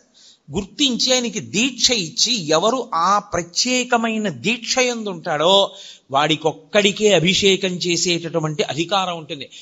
కొంతమంది గృహస్థులుగా ఉంటారు, దేవాలయాల్లో అర్చకత్వం చెయ్యరు, కానీ వారికి ప్రత్యేకమైన దీక్షలు ఉంటాయి. ఆ దీక్ష ఉన్నవాడు ఆలయంలోకి వెళ్ళి అభిషేకం చేయొచ్చు, ఏమీ దోషం ఉండదు. తప్ప అందరూ అభిషేకాన్ని శివాలయంలోకి వెళ్ళి చెయ్యకపోవడానికి కారణం అదే. నిజానికి మేం బ్రాహ్మణం అండి, అందుకని మేము లోపలికి వెళ్ళి అభిషేకం చేసుకుంటామని వెళ్లకుండా ఉండడమే మంచిది. అలా వెళ్ళకూడదు. శాస్త్రం శాస్త్రం, నేను శాస్త్రం ఒక్కటే చెప్తా, పై మాటలు మాట్లాడడం నా జన్మలో నాకు అలవాట్లేదు. లోపలికి వెళ్ళి చెయ్యవలసిన వాడు అర్చకుడొక్కడే. నీకు శాంభవ దీక్ష లాంటి దీక్షలుంటే నువ్వు వెళ్ళడానికి అర్హుడు. అటువంటి దీక్ష నీకు లేకపోతే నువ్వు లోపలికి వెళ్ళి అభిషేకం చేయడం మంచి పద్ధతి కాదు. అర్చకుడే చెయ్యాలి. నువ్వు తొక్కుతావు అనవసరంగా, లేనిపోని ఇబ్బందులన్నీ వస్తాయి. ఎందుకని తెచ్చుకోవడం? కాబట్టి శివాలయము 5 ముఖములతో ఉండి 5 మీద అధిష్టానంగా ఉంటుంది. ఇదే అమ్మవారి పరంగా చెప్పారనుకోండి, పంచకృత్య పరాయణ, ఈ 5 అమ్మవారు చేస్తుందంటారు. అందుకే ఒకచో అమ్మవారు చేస్తుంది, ఆవిడ నిర్వహిస్తుంది, అప్పుడు మధురై అంటారు. మీనాక్షి అన్నీ చేస్తుంది, సుందరేశ్వరుడు ఊరుకుంటాడు. అలాగే చిదంబరం పరమేశ్వరుడు చేస్తాడు, అమ్మవారు ఊరుకుంటుంది. అందుకే ఎక్కడ ఉండేటటువంటి తత్వము అక్కడ ఉంటుంది.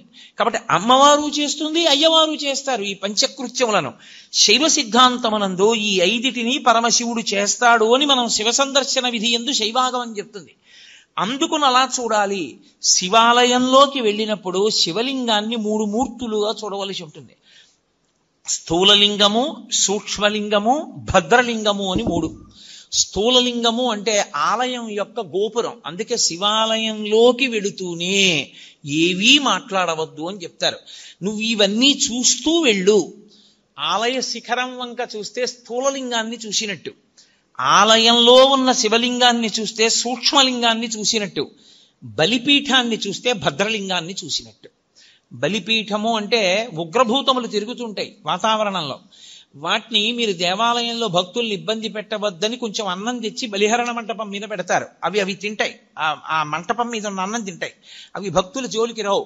ఆ బలిపీఠాన్ని చూస్తే భద్రలింగ దర్శనం చేసినట్టు. మీరు ఎప్పుడైనా గమనించారో లేదో, ఒక్క శివలింగానికే ఒక ప్రత్యేకమైన గుర్తు ఒకటి ఉంటుంది. మీరు ఎప్పుడైనా చూడండి, అన్ని శివలింగాల మీద ఉండదు అలాగా. మీరు కొన్ని శివాలయాల్లోకి వెళ్ళినప్పుడు శివలింగం దగ్గరికి వెళితే దాని మీద కొన్ని గీతలు ఉంటాయి ఇలాగా. అది ఏమిటో తెలుసా గీత? అలా గీత ఎందుకు ఉంటుందో తెలుసా ఎవరికైనా? అలా గీత ఉంటే దాన్ని బ్రహ్మసూత్రము అని పిలుస్తారు. అలా గీత ఉంది అంటే నీ అదృష్టం పండి నువ్వు అక్కడికి వెళ్ళావని గుర్తు. 1000 మాటలు ఓ శివాలయంలోకి వెడితే నీకు ఎంత ఫలితమో, అలా గీతలు ఉన్నటువంటి శివలింగం ఉన్న గుళ్ళోకి వెడితే అంత ఫలితం. విశేషమైన ఆరాధనీయమో అని గుర్తు. అలాంటి శివలింగం ఉన్న గుడిలోకి వెడితే తప్పకుండా మీరు మీ ద్రవ్యాన్నో, మీ బలాన్నో, మీ సంపత్తినో, మీ పాటనో, మీ పద్యాన్నో, మీ కష్టాన్నో అక్కడ వినియోగించాలి. శివలింగం మీద గీతలు కనపడ్డాయనుకోండి, బ్రహ్మసూత్రం ఉందనుకోండి, బయటికి వచ్చి కాళహస్తీశ్వర శతకంలో 2 పద్యాలు చదవాలి. బయటికి వచ్చి మీకు వచ్చిన శ్లోకాలు 2 చెప్పాలి. పాటలు వచ్చిన వాళ్ళైతే 2 పాటలు పాడాలి. బలం ఉన్నవాడివైతే పల్లకి పట్టుకోవాలి, లేదా గుడి కొంచెం సేపు తుడిచి వెళ్ళిపోవాలి. నీ దగ్గర డబ్బున్నవాడివైతే వెంటనే ఆ శివాలయంలో నువ్వు 100 రూపాయలు ఖర్చు పెట్టేవాడివి, బ్రహ్మసూత్రం ఉన్న శివలింగం ఉంటే 1000 రూపాయలు ఖర్చు పెట్టాలి. ఎందుకంటే నీ జన్మ పడ్డి అక్కడికి వచ్చావని గుర్తు. అది 1,000,000 రెట్ల ఫలితాన్ని ఇచ్చేస్తుంది. ఒక రుద్రాభిషేకం ఒక చోట చేస్తే ఏ ఫలితమో, బ్రహ్మసూత్రం ఉన్న శివలింగానికి చేస్తే 1,000,000 రెట్లు విశేష ఆరాధనా ఫలితముని ఇచ్చేస్తుంది ఆ శివలింగం.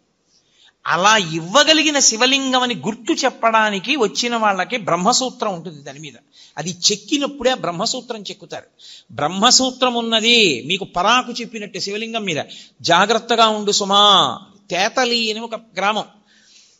మహానుభావుడు రాజరాజ నరేంద్రుడు వెళ్ళిపోతుంటే ఒక పాము అడ్డొచ్చింది, వెళ్ళనివ్వాల సైన్యాన్ని. ఏమిటి ఇలా అడ్డొచ్చిందని చెప్పి తెల్లవారుదామున వెళ్ళి చూశాడు. అద్భుతమైనటువంటి శివలింగం, దాని మీద ఉంటుంది బ్రహ్మసూత్రం. నేను ఎన్నో దేవాలయాల్లో చూసా బ్రహ్మసూత్రం ఉన్న శివలింగాలు. బ్రహ్మసూత్రం ఉన్నది మీ అదృష్టం పండిపోయిందని గుర్తు. మీరక్కడికి వెళ్ళి అపచారం చేసినా అంతే, 1,000,000 రెట్లే. మీరు అక్కడికి వెళ్ళి ఏమీ చేయలేదు, కూర్చొని శివ శివ శివ శివ అనుకుని వచ్చేశారు. శివ శివ శివ శివ 4 మార్లు మీరంటే 4 కోట్ల మార్లు మీరు శివనామం చెప్పారని వేస్తారు.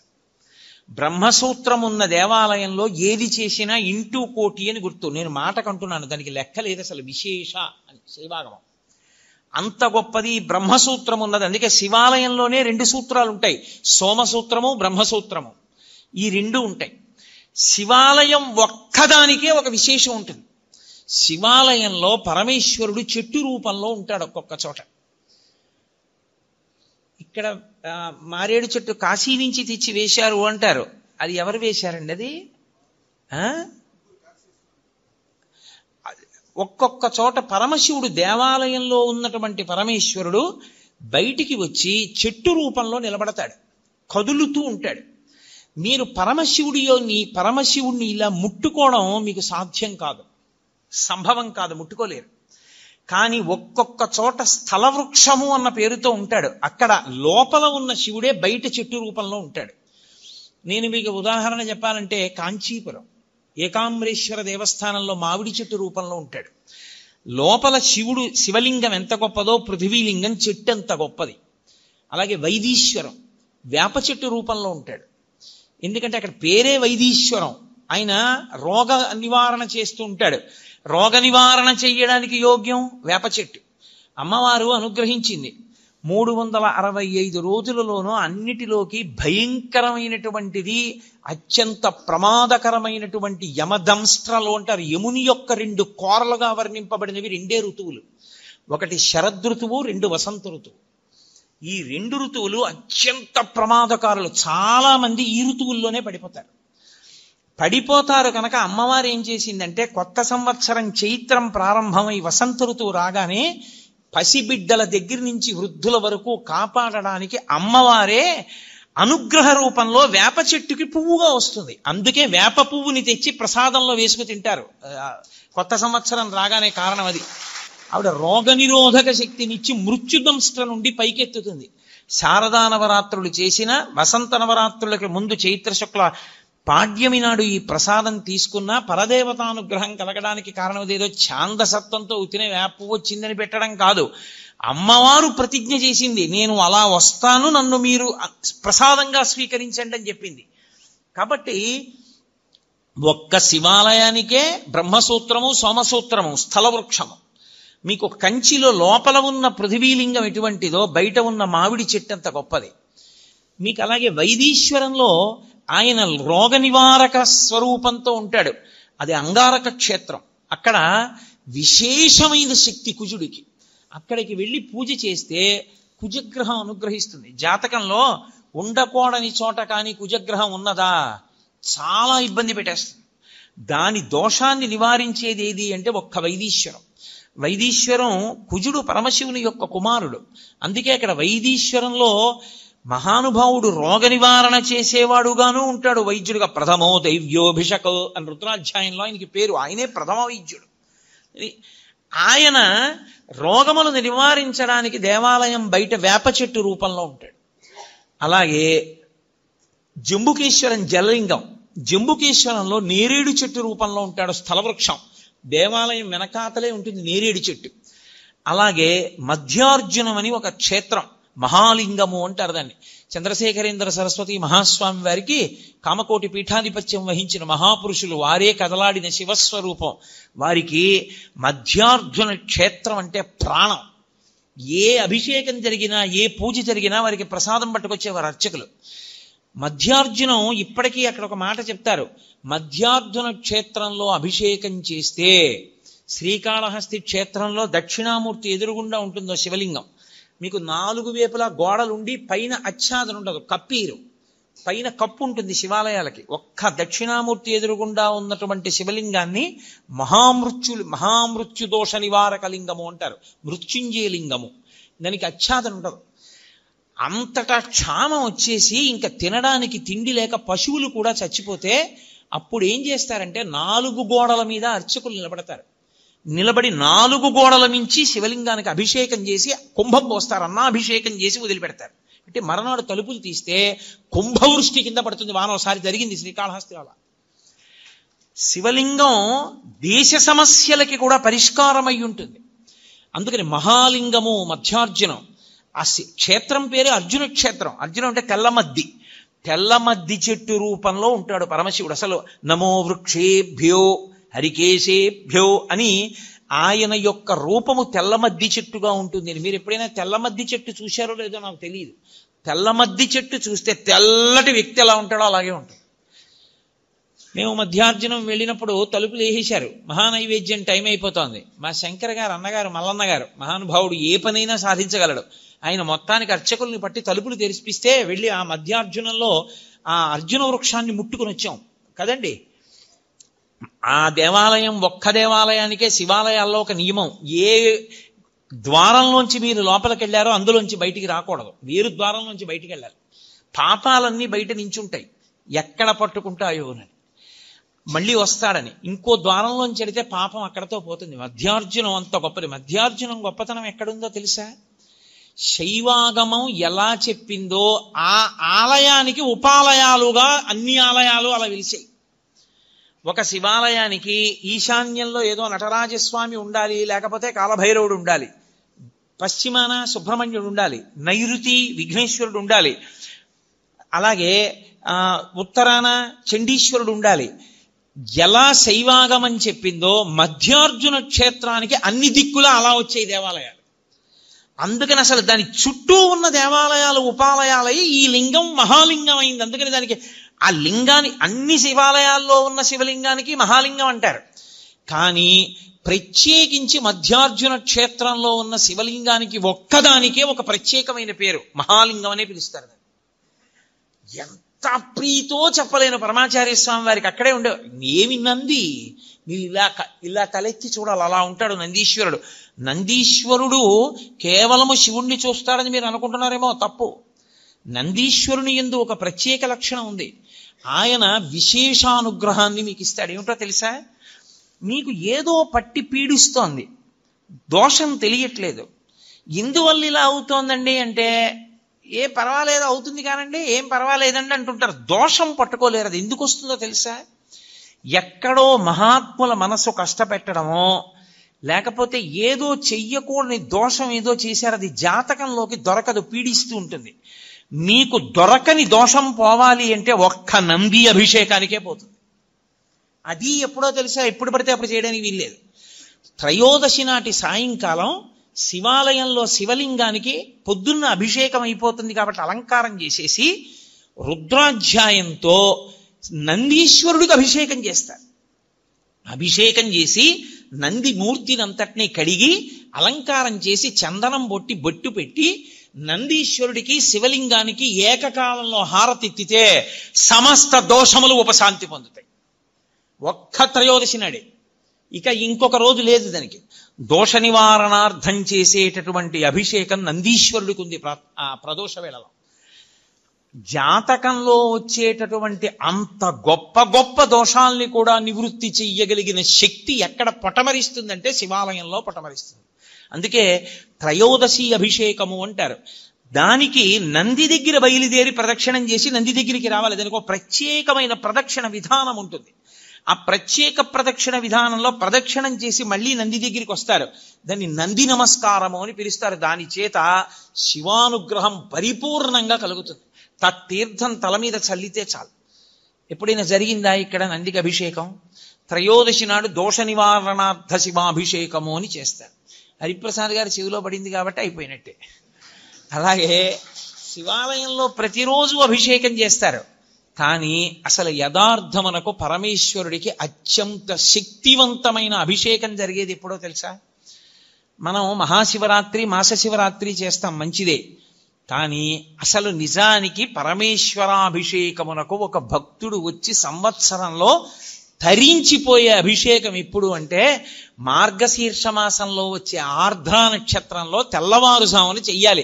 చిదంబరంలో నటరాజస్వామికి చిదంబరంలో మోక్షలింగము అని శంకరాచార్యులు వారు పరమశివుడి దగ్గర నుంచి 5 లింగాలు తీసుకొచ్చారు. ఆ 5 లింగాల్లో ఒక లింగమే ఇప్పటికీ శృంగేరిలో ఉంది. శృంగేరిలో ఉండి భోగలింగం అన్న పేరుతో అభిషేకం చేయబడుతోంది. కంచిలో ఉన్నది యోగలింగం, చిదంబరంలో ఉన్నది మోక్షలింగం. చిదంబరంలో ఉన్న మోక్షలింగానికి ఆర్ద్రాభిషేకము అని ప్రత్యేకం చేస్తారు. అసలు నిజానికి దానితో కలుపుకుంటూ ప్రతి శివాలయంలో మార్గశీర్ష మాస ఆర్ద్ర నక్షత్రం నాడు తెల్లవారుజామున 3-4 మధ్యలో చెయ్యాలి అభిషేకం. దేవాలయాన్ని మంగళవాయిద్యాలతో పరమేశ్వరుణ్ణి మేల్కొల్పి ఉత్సవమూర్తుల్ని తీసుకొచ్చేసి గబగబా ఆలయాన్నంతటినీ శుద్ధి చేసుకోవాలంటే సిద్ధం చేసుకుని పరమేశ్వరుడికి అభిషేకం చేస్తారు. గడగడ గడగడ గడగడ వణికిపోతుంటారు. అందులో ఆర్ద్ర నక్షత్రం ఉంటుంది ఆ రోజున. ఆర్ద్ర అంటేనే తడి. దీని మీద ఒక విషయం చెప్తుంటారు. శివ, నీకు ఇదేం పిచ్చయ్యా, మార్గశీర్ష మాసం అంటేనే ఊహూయ నివడక లోకముర్వీనాథ అని లోకం అంతా వణికిపోతుంటుంది. అంత వణికిపోయే సమయంలో తెల్లవారుజామున 3:30-4 మధ్యలో ఎవడైనా నెత్తి మీద అన్ని కడవల నీళ్లు పోసుకుంటాడా? ఎందుకన్ని చన్నీళ్లు పోసుకుంటావు అంటే ఒక చమత్కారంగా ఒక గడుసు కవి దానికి ఒక పెద్ద అర్థం చెప్పాడు. ఎందుకలా ఆయన ఆర్ద్రాభిషేకం చేసుకుంటాడు అన్నదానికి. ఆయన మౌళే గంగా శశాంకౌ, ఈశ్వర మీకు తల మీద గంగుంది, ఒక పక్క చంద్రుడు ఉన్నాడు, ఇద్దరూ చల్లటి వాళ్లే, చల్లగా ఉంటారు ఇద్దరు తలమించి జారుతూ. పోన్లే తలమించి జారుతూ చల్లగా ఉన్నా ఏదో కింద వెచ్చగా ఉంటుంది ఒళ్ళు అనుకుందామా? పార్శ్వే వామే దయార్ద్ర హిమగిరి దుహిత, ఎడం చేతి పక్కన ఎప్పుడు లోకాల పట్ల దయ చూపించడంలో చల్లని తల్లి, పైగా హిమగిరి దుహిత మంచుకొండ కూతురు. ఆవిడ అసలే మంచుకొండ కూతురు, పైగా దయ కలిగిన తల్లి. ఎంత చల్లగా ఉంటుంది. ఆవిడేమో ఎడం భాగంలో ఉంటుంది. ఇది చాలదన్నట్టు కరచరణ తలే శీతలాంగా భుజంగా, కాళ్ళకి చేతులకి జివ్వమనేటంత చల్లగా ఉండే పావులు చుట్టుకొని ఉంటాయి. ఇంకా ఈశ్వర ఇది చాలదు మీకు. చందనం సర్వగాత్రే, ఒళ్ళంతా చల్లటి చందనం పూసుకుంటావు, ఎంత చలి. ఇది చాలలేదు నీకు. ఇది చాలలేదని మళ్ళీ మార్గశీర్ష మాసం ఆర్ద్రా నక్షత్రంలో నీకు ఇన్ని కడవలతో తెల్లవారుజామున అభిషేకమా? ఎందుకే మహానుభావ, నీకు చలి ఇట్లా? శీతం ప్రభూతం అంటే చాలా ఎక్కువ, విపరీతమైన చలి కదూ. మరి కనక సభానాథ, ఓ చిదంబరేశ్వరుడా, ఓ శివ, సోఢుంత్వ శక్తి, ఎలా భరిస్తావు? చిత్తే నిర్వేదతత్వే, అర్థమైందయా? ఎప్పుడు కోరికలతో ఏడుస్తూ అలమటించిపోతూ ఎప్పుడు దుఃఖంతో ఉండి వేడిగా ఉండే నా హృదయంలో ఉన్న నీకు ఇంత చల్లటివన్నీ పెట్టినా తాపం పోవట్లేదన్నాడు. అందుకని శివా నీకు ఆర్ద్రాభిషేకం అన్నారు. సమస్త తాపోపశాంతి దేని వలన కలుగుతుందంటే ఆర్ద్రాభిషేకము చేత కలుగుతుంది. శివాలయం ఉండడం ఒకెత్తు, శివాలయాన్ని వాడుకోవడం ఒకెత్తు. శివాలయం ఉండడంతో సరిపోదు, మీకు శివాలయాన్ని వాడుకోవడం రావాలి. అలా వాడుకోవడం వస్తే అదృష్టవంతులు. శివాలయంలోకి వెడుతున్నప్పుడు చెప్పులతో దాటి లోపలికి కాని వెళ్ళాడా? అలా వెళ్ళినటువంటి ఎన్ని మార్లు శివాలయంలోకి చెప్పులతో వెళ్ళాడో లెక్క పెట్టి అన్ని మాటలు వచ్చే జన్మలలో అన్ని జన్మలు 2 కాళ్ళు చచ్చుపడిపోయిన వాడిగా పుట్టేటట్టుగా చేస్తారు. చింద్యం పాపం భవిష్యంతి అంటుంది శివాగమం. శివాలయం లోపలికి ఎట్టి పరిస్థితులలోనూ వెళ్ళకూడదు. శివాలయంలో యథార్థంగా చెప్పాలంటే పైన అంగి, లాల్చీలు, చొక్కాలు ఇవి పనికిరావు. ఉత్తరీయం తీసి నడుము కట్టుకుని వెళ్ళి ప్రదక్షిణం చేసి నమస్కరించారా, మహానుభావుడి యొక్క విశేషానుగ్రహం కలుగుతుంది. అందుకే శివలింగములు అంటే ధ్రువలింగములు, చరలింగములు అని 2 రకాలుగా ఉంటాయి. ధ్రువలింగము అంటే శివాలయంలో ఉండేటటువంటి శివలింగం. చరలింగము అంటే ఓ చోటు నుంచి ఓ చోటికి తీసుకెడతారు.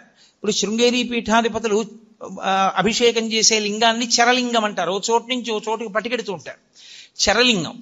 ఇందులో క్షణలింగములు అని కొన్ని ఉంటాయి. క్షణలింగము అంటే చందనం అటువంటి వాటితో తయారు చేస్తారు. కొద్దిసేపే ఉంచి అభిషేకం చేసి తీసేస్తారు. అన్నంతో లింగం చేస్తారు. అన్నంతో శివలింగం చేసి ఉంచే శివలింగం క్షణలింగం, కొద్దిసేపే ఉంటుంది, తర్వాత తీసేస్తారు. అసలు అన్నం దొరకడం అనేటటువంటి దానికి ఇబ్బంది కలిగితే ఉత్తర క్షణంలో దానికి ఉపశాంతి ఎక్కడా అంటే అన్నాభిషేకము చేతనే. మేము గత శారదా నవరాత్రుల్లో మా అయ్యప్ప స్వామి గుళ్ళో చేశాం. శివలింగాన్ని పెట్టి శివలింగం నిండా అన్నం ఉండి అన్నంతో అభిషేకం చేసేస్తారు. చేసేసి ఆ అన్నంతోటే శివలింగాన్ని తయారు చేస్తారు. తయారు చేసి కాయగూరలు ఉప్పు వేయకుండా ఉడికించేస్తారు. పొట్లకాయలు, గుమ్మడికాయలు, బీరకాయలు, వంకాయలు అన్ని ఉడికిస్తారు. ఉడికించి తీసేసిన కూరగాయల్ని పరమశివుడికి అలంకారాలుగా పెట్టేస్తారు. పెట్టేసి ఆ శివలింగానికి పూజ చేసి శివలింగం మీద ఉన్నటువంటిది తీసి ఓ పళ్ళెంలో పెట్టుకుని మేళతాళాలతో వెళ్ళి నీళ్లలో కలిపేస్తారు. సమస్త జలచరములు తింటాయి, సమస్త భూతములు బాగుండాలి. తర్వాత ఆ మిగిలిపోయినటువంటి శివలింగం, ఆ అన్నం, ఆ కూరలు తీసుకెళ్ళి ఏ పులుసు అన్నం కిందో వండేస్తారు. వండేసి అందరికీ ప్రసాదంగా ఇస్తారు. అన్నాభిషేకం చేసినటువంటి శివలింగ ప్రసాదం తింటే అన్నదోష నివృత్తి జరుగుతుంది. జరిగి ఆ అన్నం అంతా బాగుంటుంది. 2, అన్నమునకు దోషం ఉంటుంది. ఎప్పుడైనా సరే అన్నం తింటున్నప్పుడు వేరొకరు చూశారనుకోండి దోషం వస్తుంది అన్నానికి. అందుకు గోప్యంగా అన్నం తినడానికి కారణం అది. అన్నం చూస్తే చాలు దోషం వస్తుంది. అన్నం దోషం వచ్చిందనుకోండి మీకు దేవతారాధన యందు ఉపయోగించకూడదు. అన్నదోష నివృత్తి దేని వలన జరుగుతుందో తెలుసా? పంచబ్రహ్మ మంత్ర పఠనం చేత పోతుంది. పంచబ్రహ్మ మంత్ర పఠనం అంటే ఏంటో తెలుసా? పరమశివుణ్ణి 5 మంత్రాలతో పిలుస్తారు. సద్యోజాతం ప్రపద్యామి సద్యోజాతాయ వై నమో నమః, భవే భవేనాతి భవే భవస్వమాన్ భవోద్భవాయ నమః, ఓం వామదేవాయ నమో జ్యేష్ఠాయ నమః అని 5 మంత్రాలు ఉంటాయి. ఈ 5 మంత్రములతోటి నెయ్యిని అభికరిస్తే దేవాలయంలోకి తీసుకెళ్లిన అన్నం మీద పంచబ్రహ్మ మంత్ర పఠనం చేసి చెయ్యి వేసి తీస్తే అర్చకులు, అది ఉత్తర క్షణం కేవలం ఈశ్వరుడు తప్ప వేరొకరు చూడని అన్నం. అది దేవతలకి, పితృదేవతలకి, ఈశ్వరుడికి నివేదన చేసేటప్పుడు పంచబ్రహ్మ మంత్ర పఠనం చేతనే శుద్ధి చేస్తారు. శివమంత్రముల చేతనే అన్నశుద్ధి జరుగుతుంది. అంత శక్తివంతమైనటువంటి స్వరూపము శివస్వరూపం. అటువంటి మహానుభావుడు ఆ శివలింగము లోకంలో 6 రకములుగా ఉంటాయి అని శివలింగాలు. కొన్ని రత్నజములు అంటారు, అంటే రత్నాలు, వజ్రాలు, వైఢూర్యాలు వీటిలోంచి శివలింగాన్ని చెక్కుతారు. అలా చెక్కితే వచ్చినటువంటి శివలింగాన్ని రత్నజము అని పిలుస్తారు. రెండవ శివలింగం లోహజము అంటారు. బంగారంతో చేయబడిన శివలింగం, వెండితో చేయబడింది, రాగితో చేయబడింది, పాదరసంతో చేయబడింది. పాదరసంతో తయారైనటువంటి శివలింగాన్ని చూస్తే చాలు సమస్త దోషములు పోతాయి. అసలు పాదరసంతో చేయబడిన శివలింగాన్ని అందరూ పట్టుకోలేరు కూడా, కనీసం పూజ కూడా చేయలేరు, అంత శక్తివంతం. మీకు ఒక్క అలహాబాద్ త్రివేణి సంగమంలో ఉంది దేవాలయంలో, లలితాపరా భట్టారికా దేవాలయంలో పాదరసలింగం ఉంది. ఇంత పెద్ద పాదరసంతో ఉంటుంది. మీరు ఎవరైనా చూశారో లేదో నాకు తెలియదు. కాబట్టి అటువంటి వాటిని లోహజలింగములు అని పిలుస్తారు. మూడవది సైకతలింగము అంటారు, అంటే పృథివీలింగం తయారు చేశారు అంటారు. అప్పటికి ప్రయోజనాన్ని నెరవేర్చడానికి మట్టితో ఇసుకతో తయారు చేస్తారు. అలా తయారు చేసిన శివలింగం సైకతలింగము అంటారు. శైలజము, శైలజము అంటే రాతితో చెక్కిన శివలింగం శైలజలింగము అంటారు. ఐదవది మృణ్మయలింగము, మృణ్మయము అంటే మట్టితో తయారు చేసుకున్నటువంటి శివలింగాలు. ఆరవది బాణలింగము అంటారు, అంటే అది దైవీలింగము అంటారు. అది పరమేశ్వరుని యొక్క అనుగ్రహం చేత అలా చాలా విచిత్రంగా వస్తుంది ఆ శివలింగం. మీకు ఆ శివలింగాలు ఎక్కడున్నాయి అంటే విశాఖపట్నం దగ్గర అరకు లోయ అని ఒక లోయ ఉంది. ఆ అరకు లోయ లోపలికి మీరు వెడితే గుహల్లోకి, అరకు ఆ గుహ లోపల నుంచి, గుహ ఉపరితలం నుంచి చుక్క చుక్క నీరు కింద పడుతుంది. అది అలా ఎందుకు పడుతుందో ఎవరికీ తెలియదు. ఒక చుక్క నీరు పైనుంచి ఇలా కింద పడింది అనుకోండి, చుక్క తగలగానే భూమి ఇలా పొటమరిస్తుంది. ఇంకో చుక్క పడింది అనుకోండి, ఇంకొంచెం పొటమరిస్తుంది. ఇంకొంచెం పడింది అనుకోండి, ఇంకొంచెం పొటమరిస్తుంది. అలా చుక్క పడినప్పుడల్లా భూమి ఇలా పైకి లేస్తుంది. అది నేను చెప్పినంత కనపడదు మీకు, వెంట్రుక వాసి లేస్తూ ఉంటుంది భూమి. అది కొన్ని సంవత్సరములు అయ్యేటప్పటికీ ఆ నీటి చుక్క పడుతూ ఇది లేస్తూ ఇది పైకి లేచి ఉపరితలాన్ని అంటుకుంటుంది. అలా పైకి లేచినటువంటి లింగములను దైవీ లింగములు అని పిలుస్తారు. అవి పరమేశ్వరుని యొక్క అనుగ్రహం చేత ప్రకృతిలో ఏర్పడుతుంటాయి. అలా ఏర్పడేటటువంటి శివలింగములు అవి అద్భుతమైనటువంటి శివలింగాలు. ప్రతిష్టా స్వరూపంలోకి కూడా వాటిని తీసుకుంటారు. తీసుకుని దారుజలింగములు అని ఒకటి కొయ్యతో చేస్తారు. కొయ్యతో చేసిన లింగాన్ని దారుజలింగము అంటారు. ఇక ఇవి శివలింగాలైతే ప్రతిష్టా కల్పమును అనుష్ఠించి మీకు ఒక శివలింగం దగ్గర చేసినటువంటి ఆరాధన కన్నా ఇంకొక శివలింగం దగ్గర చేసిన ఆరాధన మిక్కుట ఫలితాన్ని ఇస్తుంది. ఇందులో ఒక్కొక్క దానికన్నా ఒక్కొక్క దాని శక్తి దేని వల్ల మారుతుంది అంటే మొట్టమొదటిది స్వయంభూలింగము అంటారు. స్వయంభూ అంటే తనంత తాను వచ్చినటువంటి శివలింగం. కంచిలో ఏకాంబరేశ్వరుడు, లేదా అరుణాచలంలో అగ్నిలింగం, కాశీలో విశ్వనాథలింగం, ఇలాంటి శివాలయాల్లో శ్రీశైలంలో మల్లికార్జునలింగం, ఇవన్నీ స్వయంభూ శివలింగాలు. తమంత తాముగా ఏర్పడ్డాయి, ఎవరు ప్రతిష్ఠ చేయలేదు. స్వయంభూ శివలింగం దగ్గరికి వెళ్ళి మీరు ఒక్కసారి అభిషేకం చేశారనుకోండి, కొన్ని కోట్ల పర్యాయములు మీరు అభిషేకం చేశారు అని వేస్తారు. మీరు స్వయంభూ శివలింగం దగ్గరికి వెళ్ళి శివ శివ అన్నారనుకోండి, లెక్కలేదు అంత శివనామం చెప్పాడు అని వేస్తారు. స్వయంభూలింగం దగ్గర మీరు ఏది చేసినా దానికి వచ్చేటటువంటి ఫలితమును చెప్పుట సాధ్యము కాదు. అది స్వయంభూలింగం. ఇక రెండవది దైవీలింగములు అంటారంటే దేవతలే వచ్చి ప్రతిష్ఠ చేస్తారు. మీకు ఈ పక్కనే ఉందిగా అమరేశ్వరం, అది సాక్షాత్తుగా ఇంద్రుడు ప్రతిష్ఠ చేశాడు. అలా దేవతలు ప్రతిష్ఠ చేసినటువంటి శివాలయం అయితే అది దివ్యలింగములు అని పిలుస్తారు. ఇక మూడవది ఆర్షలింగములు అంటారు. ఆర్షలింగములు అంటే ఋషులు ప్రతిష్ఠ చేసినవి. ఋషులు ప్రతిష్ఠ చేసిన శివాలయం దగ్గరికి వెళ్ళి, శివలింగం దగ్గరికి వెళ్ళి మీరు ఏదైనా ఓ పూజ చేశారనుకోండి, 1,00,000 మార్లు చేసినట్లు మీ ఖాతాలో వేస్తారు. ఓ మారేడుదలం ఋషి ప్రతిష్ఠ చేయబడిన అగస్త్య ప్రతిష్ఠ శివలింగము అన్నారనుకోండి, మీరు బిల్వదళం వేశారనుకోండి, 1,00,000 మార్లు వేశారని గుర్తు. అందుకే తీర్థయాత్ర యాత్ర చేసేటప్పుడు గురువు గారితో చెయ్యండి అని ఎందుకంటారో తెలుసా? ఈ తేడా తెలియడానికి. లేకపోతే అక్కడ నువ్వు గిరగిరా తిరిగి వచ్చేస్తే ఏమి సంపాదిస్తావు అక్కడికి వెళ్ళి? ఒరే దానికి బ్రహ్మసూత్రం ఉందిరా, కాస్త తేనె పోయి హుండీలో ఓ 10 రూపాయలు వేయిరా, ఇంకొక మాట సాష్టాంగం చేయరా అని గురువుగారు చెప్తే కదా నువ్వు ఫలితం పొందేది. నీకు బ్రహ్మసూత్రం అంటే తెలియదు, శివలింగం మీద గీత ఎందుకుందో నీకు తెలియకపోతే నువ్వు వెళ్ళి కూడా ఏం చేసుకుంటావు ఆ క్షేత్రానికి? అందుకని గురువుతో వెళ్ళండి తీర్థయాత్రకి అనడానికి కారణం అక్కడ వచ్చింది. కాబట్టి ఆర్షలింగము ఋషి ప్రతిష్ఠ, రాక్షసలింగములను ఉంటాయి. వాటికి పూజ చెయ్యకూడదని నియమం ఉందని మీరు అనుకునేరు, తప్పు. రాక్షసులు ప్రతిష్ఠ చేస్తారు. రాక్షసుల చేత ప్రతిష్ఠింపబడినటువంటి లింగం దగ్గరికి వెళ్ళి పూజ చేస్తే 10,000 రెట్ల ఫలితాన్ని ఇస్తారు. మానుషలింగములు అంటారు, మనుష్యులు ప్రతిష్ఠ చేసినటువంటి శివలింగాలు. ఇదిగో ఇప్పుడు ఇక్కడ ఉన్నటువంటి దేవాలయంలో ఉన్నటువంటి శివలింగం. అటువంటి శివలింగాలు మీరు దర్శనం చేసుకుని, అభిషేకం చేసుకుని, పూజ చేసుకుని మీ భక్తి చేత ఇతోధికంగా దాన్ని పెంచుకోవాలి. బాణలింగము అని ఒక లింగం. బాణలింగము నర్మదా నది ప్రవాహమునందు నీటి ఉరిపిడికి రాళ్లు శివలింగాలుగా మారుతాయి. వాటిని బాణం అంటారు. అసలు నిజంగా పంచాయతనంలో బాణమే ఉండాలి. కాబట్టి బాణలింగము అంటారు. ఆ బాణలింగం సృష్టిలో తనంత తానుగా నీటి ఉరిపిడికి వస్తుంది. అలాగే చిట్ట చివర వచ్చేటటువంటిది దైవీలింగము. ఇందాక నేను మీతో మనవి చేశానే, అరకు లోయలో పడితే వస్తుంటుంది శివలింగం అని. అలా వచ్చినటువంటి శివలింగాలు. శివలింగాలు ఇన్ని రకాలుగా వస్తాయి. కారణం ఏంటంటే కేవలము మనుష్యుల్ని ఉద్ధరించుట కొరకు. మీరు ఒక శివలింగం దగ్గరికి వెళ్ళి చేసినటువంటి ఉపాసన మీకు అంత శక్తినిస్తుంది. అందుకే ప్రత్యేకంగా కోరి కోరి కోరి కోరి వెడతారు తీర్థయాత్ర.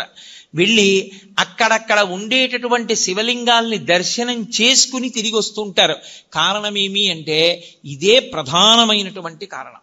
ఒక చోటుకి వెళ్ళి మీరు చేసినటువంటి ఫలితానికి వేరొక చోటుకి వెళ్ళి మీరు చేసిన ఫలితానికి చాలా తేడా వచ్చేస్తుంది.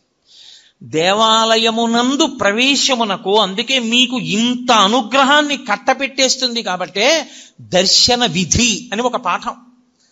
ఇలాగే వెళ్ళాలి సుమా అని తప్ప ఇంకొకలా వెళ్ళవద్దు. శివాలయంలో మీకు వెంటనే అనుగ్రహం కలగాలి అని అనుకుంటే మీరు వెళ్ళిన దాంట్లో ఒక్క నిమిషం వృధా కాకుండా పరిపూర్ణంగా శివానుగ్రహం పొందాలి అనుకుంటే ఎలా బయలుదేరాలో చెప్పింది శాస్త్రం. త్రిపుండ్రములను ధరించి బొట్టు పెట్టుకుని పంచ కట్టుకుని ఉత్తరీయాన్ని తీసి నడుముకి బిగించుకుని మీద ఉత్తరీయం వేసుకోకుండా శివాలయం బయటే చెప్పులు విడిచిపెట్టి కాళ్ళు కడుక్కుని కుడికాలు ముందు పెట్టి లోపలికి వెళ్ళి మొట్టమొదట రాజగోపురాన్ని చూసి తర్వాత శివాలయ గోపురాన్ని చూసి అప్పుడు మీరు శివాలయం దగ్గరికి వెళ్ళి నంది దగ్గర మాత్రమే మీరు ప్రదక్షిణాన్ని ప్రారంభం చేయవలసి ఉంటుంది. కాబట్టి నందీశ్వరుడి దగ్గర ప్రదక్షిణాన్ని ప్రారంభం చేసి వెళ్ళేటప్పుడు దేవాలయంలో మహామంటపము, అర్ధమంటపము, ముఖమంటపము అని 3 మంటపాలు ఉంటాయి. ఈ 3 మంటపాలు దేనికి గుర్తు అంటే స్థూల సూక్ష్మ కారణ శరీరములకు గుర్తు. ఈ 3 శరీరములను నేను అధిగమించేటటువంటి అదృష్టం నాకు కలగాలని కోరుకోవడం ముఖమంటపాన్ని, మహామంటపాన్ని, అర్ధమంటపాన్ని, ముఖమంటపాన్ని దాటాలి. దాటేటప్పుడు శివాలయానికి ప్రదక్షిణం చేస్తే ఒక్క మారు చేస్తే చాలు, 3 మార్లు చేస్తే విశేషం. ఎందుకని 3 మాటలు? భగవాన్ రమణ మహర్షి ఎందుకు గిరి ప్రదక్షిణం చెయ్యాలి అన్నదానికి చెప్తుండేవారు. అంటే మీరు ప్రదక్షిణం చెయ్యడానికి కాళ్ళు కదుపుతుంటే మీ పాపములు కాలిపోతాయి. మీరు ఏ కోరికతో అలమటిస్తున్నారో ఆ కోరికలు ఇవ్వబడతాయి. మీరు ఏ కోరిక లేకుండా ప్రదక్షిణం చేస్తుంటే అంటే జన్మ జన్మాంతరములందు చేసిన పాపములు కూడా కాలిపోతాయి. ఆఖరి ఊపిరి దగ్గర పాపపుణ్యములు లేని స్థితి కల్పించి మోక్షం ఇవ్వబడుతుంది. ప్రదక్షిణం, అందుకు శివాలయ ప్రదక్షిణం వచ్చింది. నేను కాదు, స్కాందంలోంచి సాక్షాత్ భగవాన్ రమణులు చెప్తుండేవారు కూర్చోబెట్టి ఎందుకు గిరి ప్రదక్షిణం చెయ్యాలో. కాబట్టి ప్రదక్షిణం 3 మార్లు చేస్తారు. ఎందుకు 3 మార్లు చేయడం అంటే నేను ఈషణత్రయాన్ని విడిచిపెట్టగలిగిన శక్తిని నాకు ఇయ్యి. ఈషణత్రయము అంటే ప్రధానమైనటువంటివి ధనేష, దారేష, పుత్రేష. ధనేష డబ్బు మీద వ్యామోహం వదలదు, దారేష భార్య మీద వ్యామోహం వదలదు, పుత్రేష కొడుకు మీద వ్యామోహం వదలదు. ఈశ్వర ఈ వ్యామోహాలన్నీ వెంట పెట్టుకుని ఏం పొందుతాను, పెద్దవాడిని అయిపోయాను, నాకు ఇంకా ఈ వ్యామోహాలు తగ్గించి నువ్వు వాణ్ణి భద్రంగా నువ్వు చూడు అని కోరుకుని తిరిగితే 3 మార్లు దాని చేత వాసనాత్రయాన్ని ఈశ్వరుడు తీసేస్తాడు, ఈషణత్రయాన్ని తీసేస్తాడు. తీసేసిన తర్వాత బలిమంటపం దగ్గరికి రావాలి. వచ్చి బలిమంటపం దగ్గర నమస్కారం చెయ్యాలి. ఎందుకు అంటే మనలో ఉండేటటువంటి కామక్రోధ లోభమద మోహమాత్సర్యములనేటటువంటి అరిషడ్వర్గములను బలివ్వాలి అక్కడ. అంటే విడిచిపెట్టేసేటటువంటి శక్తి నాకు ఈశ్వరా కల్పించు. అవి మిమ్మల్ని విడిచిపెట్టవు, అవి విడిచిపెట్టేలా ప్రవర్తించగలిగిన శక్తి మీకు కలగాలి. వాటికి అసహ్యం వెయ్యాలి. అబ్బా వీడిని పట్టుకుంటే ఏమొచ్చిందిరా, వీడేమి మనం కోరుకునేటట్టుగా ప్రవర్తించడని వెళ్ళిపోవాలి. కోపం రాదు ఆయనకి, ఓర్పు, కోపము స్థానమునందు ఓర్పుతో గెలుస్తాడు. కామము ఈశ్వర కామంగా మారుస్తాడు. ఇలా మార్చగలిగిన శక్తి దేని వలన వస్తుంది అంటే బలిమంటపం దగ్గరికి వెళ్ళి నమస్కారం చెయ్యాలి. అంతేగాని బలిమంటపం దగ్గర ఏ నమస్కారం చేయకుండా దాటకూడదు. అరిషడ్వర్గములను విడిచిపెట్టడానికి బలిమంటపానికి నమస్కారం చెయ్యాలి. అమ్మ ఎందుకమ్మా పిల్లాడితో ఎంతమంది మీ చుట్టూ ఉన్న వాళ్ళు ఇబ్బంది పడుతున్నారు, నేను చెప్పే వరకు మీరు గమనించలేరా? ఎంతమంది దృష్టి కేంద్రీకరణ పాడైపోతోంది. కాసేపు ఎందుకు పిల్లాన్ని తీసుకుని బయటికి వెళ్ళరు? బయటికి వెళ్ళండి పిల్లాన్ని తీసుకుని. కాబట్టి బలిహరణ మంటపము, దాని దగ్గర మీలో ఉండేటటువంటి అరిషడ్వర్గములను మీరు బలివ్వాలి. బలివ్వడము అంటే ఏదో జంతువుల్ని తీసుకొచ్చి చంపేయమని కాదు నా ఉద్దేశ్యం. వాటిని అధిగమించగలిగినటువంటి శక్తి ఈశ్వర కృపాకటాక్ష వీక్షణముల చేత మీకు అబ్బాలని కోరుకోవడం, అది బలిమంటపం దగ్గర నమస్కారం. తర్వాత ఈశ్వరుడు యొక్క వాహనానికి నమస్కారం చేస్తారు. నందీశ్వరుడు, గరుత్మంతుడు వీళ్ళు వహిస్తారు పరమేశ్వరుణ్ణి. వహించడం అంటే వీపు మీద కూర్చోబెట్టడం కాదు, ఎప్పుడు గుండెల్లో పెట్టుకుంటారు. అందుకే నంది చూపు శివుడి మీద ఉంటుంది, పృష్ఠభాగం ప్రపంచానికి ఇస్తాడు. ఆయనకి ప్రపంచంతో సంబంధం లేదు, పరమేశ్వరుడితో సంబంధం. ఎప్పుడు నిరంతరం నిన్ను గుండెలో పెట్టుకుని ఆరాధన చేసేటటువంటి ఈ వాహనం ఎటువంటిదో, పరమేశ్వర నేను కూడా నిన్ను గుండెల్లో పెట్టుకుని ఎప్పుడూ నీ గురించి స్మరణ చెయ్యగలిగినటువంటి భక్తి నాకు కల్పించు. కాబట్టి వాహనానికి నమస్కారం చెయ్యాలి. ఒక్క శివాలయం దగ్గర మాత్రం వాహనానికి నమస్కారం చేస్తే కుదరదు. ప్రదోషం దాటిపోతే, ప్రదోషము అంటే సాయంకాలం అసుర సంధ్య వేళ, అసుర సంధ్య వేళ ప్రత్యేకంగా పరమేశ్వరుడు ఈ భూమండలం మీద కదులుతాడు. 2 ప్రదోష వేళలో తాండవం చేస్తాడు. దేవతలందరూ శివాలయం దగ్గరికి ఎడతారు. అందుకే ప్రదోష వేళలో ఒక్క శివాలయానికే దర్శనం. 2 నరసింహస్వామి దర్శనం చెయ్యవచ్చు, దోషం లేదు. కాబట్టి మహానుభావుడైనటువంటి పరమేశ్వరుడి యొక్క దర్శనానికి వెళ్ళేటప్పుడు మీరు ఆ వాహనం దగ్గరికి వెళ్ళి నువ్వు ఎలా భగవంతుణ్ణి గుండెల్లో పెట్టుకుని మోస్తున్నావో అలా నేను కూడా మోయగలిగిన శక్తినియ్యి అని అడగాలి. విష్ణు ఆలయంలో గరుత్మంతుడికి నమస్కారం చేసి వెళ్ళిపోతాం. ఒక్క శివాలయంలో మాత్రం ఒక నియమం ఉంటుంది. పగటి పూట అంతా శివలింగం ఒక్కటే ఉంటుంది దర్శనానికి యోగ్యంగా. సాయంకాలం అయిపోతే సాధారణంగా కవచం పెట్టేస్తారు. కవచము అంటే రూపాన్ని పెట్టేస్తారు. ఇగో ఈ వెనకాతల ఉన్న రూపం ఎలా ఉంటుందో అటువంటి దాన్ని శివలింగానికి తొడిగేస్తారు. ఒకసారి కాని శివలింగానికి కవచం తొడిగారా ఇక మీరు నంది యొక్క శృంగముల నుండి చూడకూడదు. అలా కాని కవచం తొడిగి లేదా మీరు తిన్నగా నిలబడి శివలింగాన్ని చూడకూడదు. అప్పుడు చూసేటప్పుడు మాత్రం మీకు అదృష్టం పండిందని గుర్తు. కవచం పెట్టకముందు మీరు శివాలయంలోకి వెళ్ళారంటే మీ భాగ్యం పండిందని గుర్తు. ఎందుకో తెలుసా? ఈ సమస్త ప్రపంచమునందు కేళి చేసే శివస్వరూపం దర్శనం అవ్వాలంటే నందీశ్వరుడికి ఆయన ఇలా ఉంటే మీకు ఎడం పక్కన నంది ఉండేటట్టుగా వచ్చి మీ ఎడం చేత్తో ఆయన యొక్క పృష్ఠభాగంలో అవయవాన్ని ఒక్క లిప్తకాలం పట్టుకోవాలి. కుడి చేతి బొటన వేలు చూపుడు వేలు శృంగముల మీద ఉంచాలి. ఉంచి వృషస్య వృషణం స్పృష్ట్వా శృంగమధ్యే శివాలయం దృష్ట్వా క్షణం నరోయాతి కైలాసే శివదర్శనం ఇలా పెట్టి తర్వాత ఎడం చేత్తో పట్టుకుని ఒక్కసారి ఇలా నొక్కి వదిలేయాలి. అలా నొక్కి వదిలినప్పుడు ఆయన ఊపిరి అని ఆగుతుంది. ఆయన ఊపిరిలో సయ్యాటలాడుతూ ఉంటాడు ఊయలలో శివుడు. ఆ ఊయల ఆగుతుంది. ఆగినప్పుడు ఆ శివలింగాన్ని ఒక్కసారి చూసిన వారెవరో వాడు కైలాసమునకు వెళ్ళి పరమేశ్వర దర్శనం చేశాడని వేస్తారు ఖాతాలో. అది శైవాగమం. కైలాసే శివం దృష్ట్యా కైలాసమునందు పరమశివ దర్శనం చేశాడు. కవచం పెట్టేశారనుకోండి, ఇక చూడకూడదు. అలాగా నిర్మాల్యాన్ని శివాలయంలో ఎప్పుడూ నందీశ్వరుడి మీద విసర్జించరాదు, మహాదోషం. నందీశ్వరుడి మీద మీరు శివాలయంలో ప్రసాదాన్ని పెట్టకూడదు. మారేడు దళాలు కానీ పువ్వులు కానీ మీకు ఇచ్చిన వాటి మీద కానీ నంది మీద పెడితే అనేక రకములైన పాపములు మిమ్మల్ని చుట్టుకుంటాయి. ఎందుకో తెలుసా? శివాలయంలో ప్రసాదాన్ని శివాలయంలో వదిలిపెట్టి మీరు వెళ్ళకూడదు. ప్రసాదం అంటే అనుగ్రహం, మీరు తీసుకెళ్ళాలి. కానీ ఎలా తీసుకెళ్లాలన్న దానికి మాత్రం నియమం ఉంది.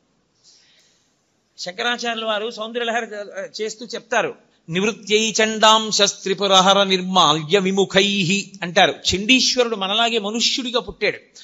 అపారమైన శివభక్తితో శివ కుటుంబంలో ఒకడయ్యాడు. ఆయనకి పరమశివుడు వరం ఇచ్చాడు. లోకంలో ఎవరికైనా సరే నియమం ఒకటి ఉంటుంది, వారి యొక్క ఉచ్ఛిష్టాన్ని వారి యొక్క శేషాన్ని తినేటటువంటి అధికారం ఎవరిది అంటే భార్యది. మంచినీళ్లు తాగగా ఇంకా నీళ్లు మిగిలితే ఆ గ్లాసు తీసేటటువంటి అధికారము భార్యది. తన విస్తట్లో భోజనం చేసిన తర్వాత మిగిలిన పదార్థాన్ని తినడానికి అధికారం ఉన్నది భార్యయే. ఇతరులకు ఎవ్వరికీ అధికారం లేదు. అలా ఒక్క భార్య తినాలి. పరమశివుడు లోకమునకు మొట్టమొదటి మహానుభావుడు అయినా కూడా ఆయన చండీశ్వరుడికి ఒక వరం ఇచ్చాడు, నేను తినగా మిగిలినదేదో అది పార్వతి కూడా ముట్టడానికి వీల్లేదు, నువ్వు తింటావు.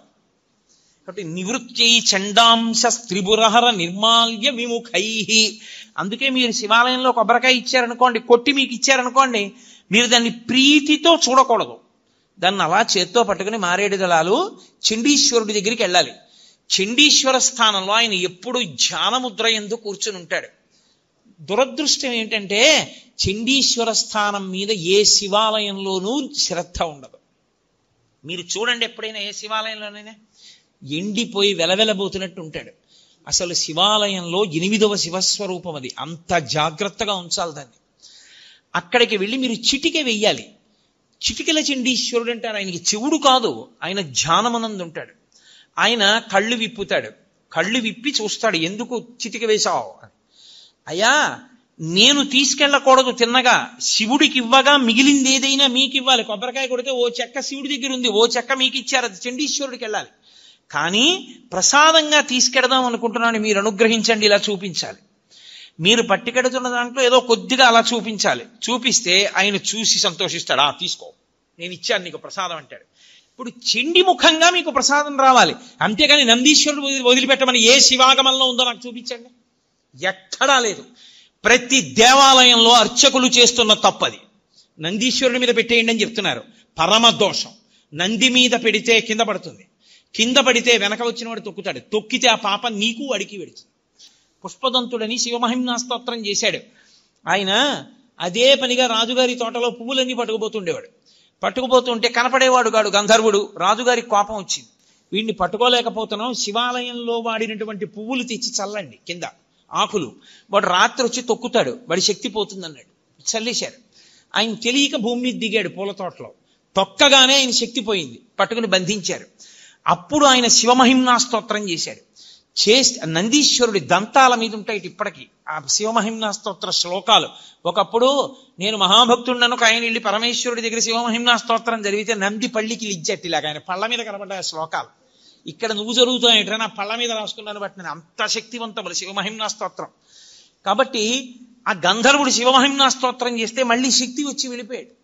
కాబట్టి శివ నిర్మాల్యాన్ని తొక్కకూడదు. తొక్కకూడని శివ నిర్మాల్యాన్ని ఆ నందీశ్వరుడి మీద పెట్టించడం ఏంటి? తప్పు కాదు.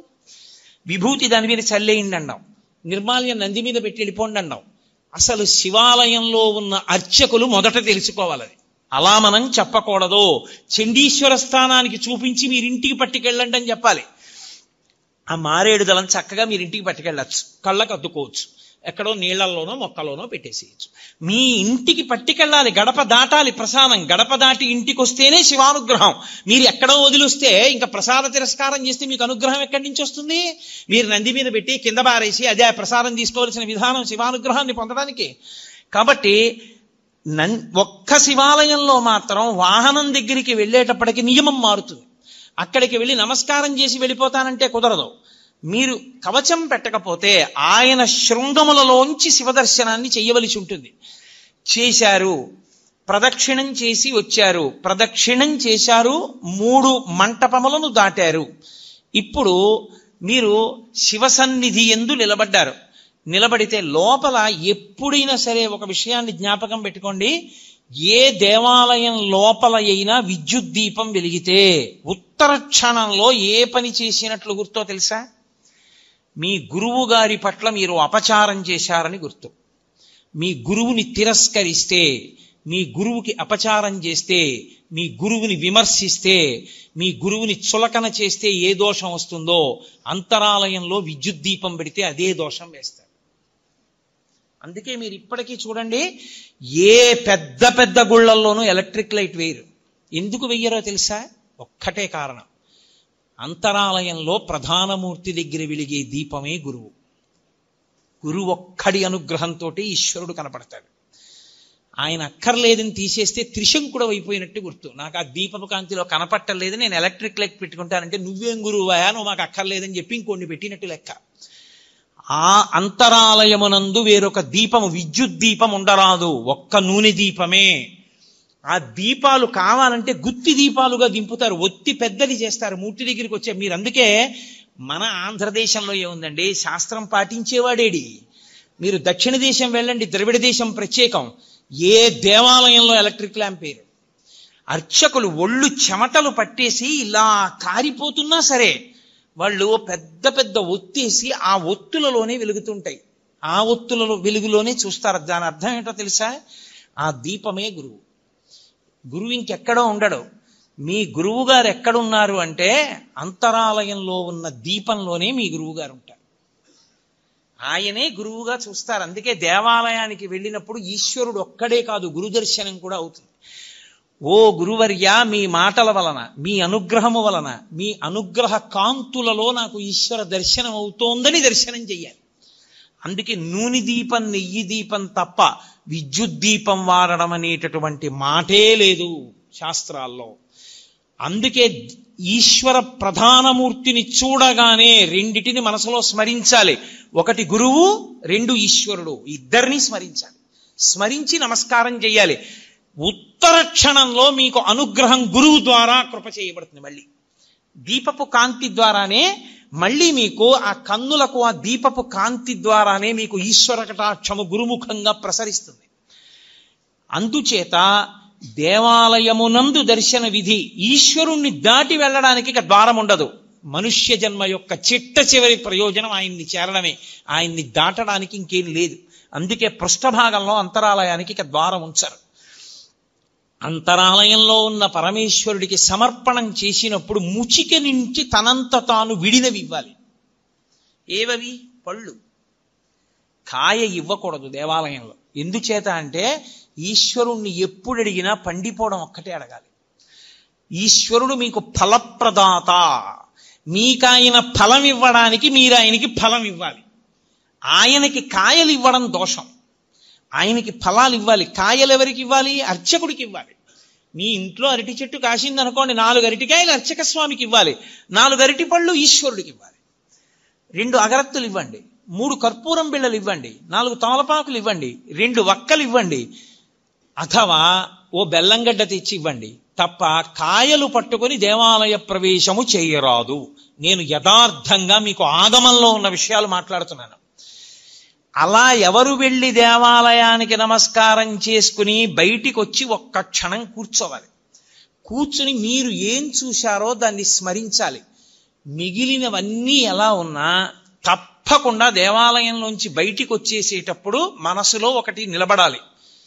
ఆ పక్కన వేలాడుతున్నటువంటి దీపంలో పక్కకి ఉన్న పెద్ద ఒత్తి, దాని వెలుతురు, ఆ వెలుతురులో ఈశ్వరుడు చూడాలి.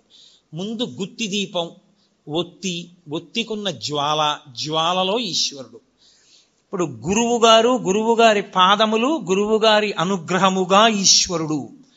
మీరు సర్వశ్రేయస్సులు పొందేస్తారు. కళ్ళు మూసుకుని ఆ దర్శనం చేసి బయటికి రావాలి.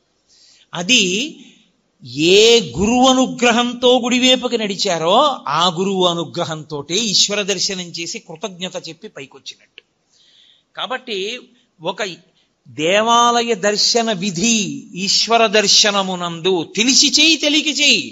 నువ్వు వెళ్ళేటప్పుడు శివాలయంలో ప్రదక్షిణం చేస్తూ మెల్లగా ఓం తత్పురుషముఖాయ నమః, ఓం అఘోరముఖాయ నమః, ఓం సద్యోజాతముఖాయ నమః, ఓం వామదేవముఖాయ నమః, ఓం ఈశానముఖాయ నమః అని 5 ముఖాలకి నమస్కరించి నువ్వు చక్కగా మౌనంగా ఆ చండీశ్వరుడికి చూపించి ప్రసాదం పట్టుకుని ఇంటికి వస్తే పరిపూర్ణమైనటువంటి శివానుగ్రహాన్ని నువ్వు పొందుతావు.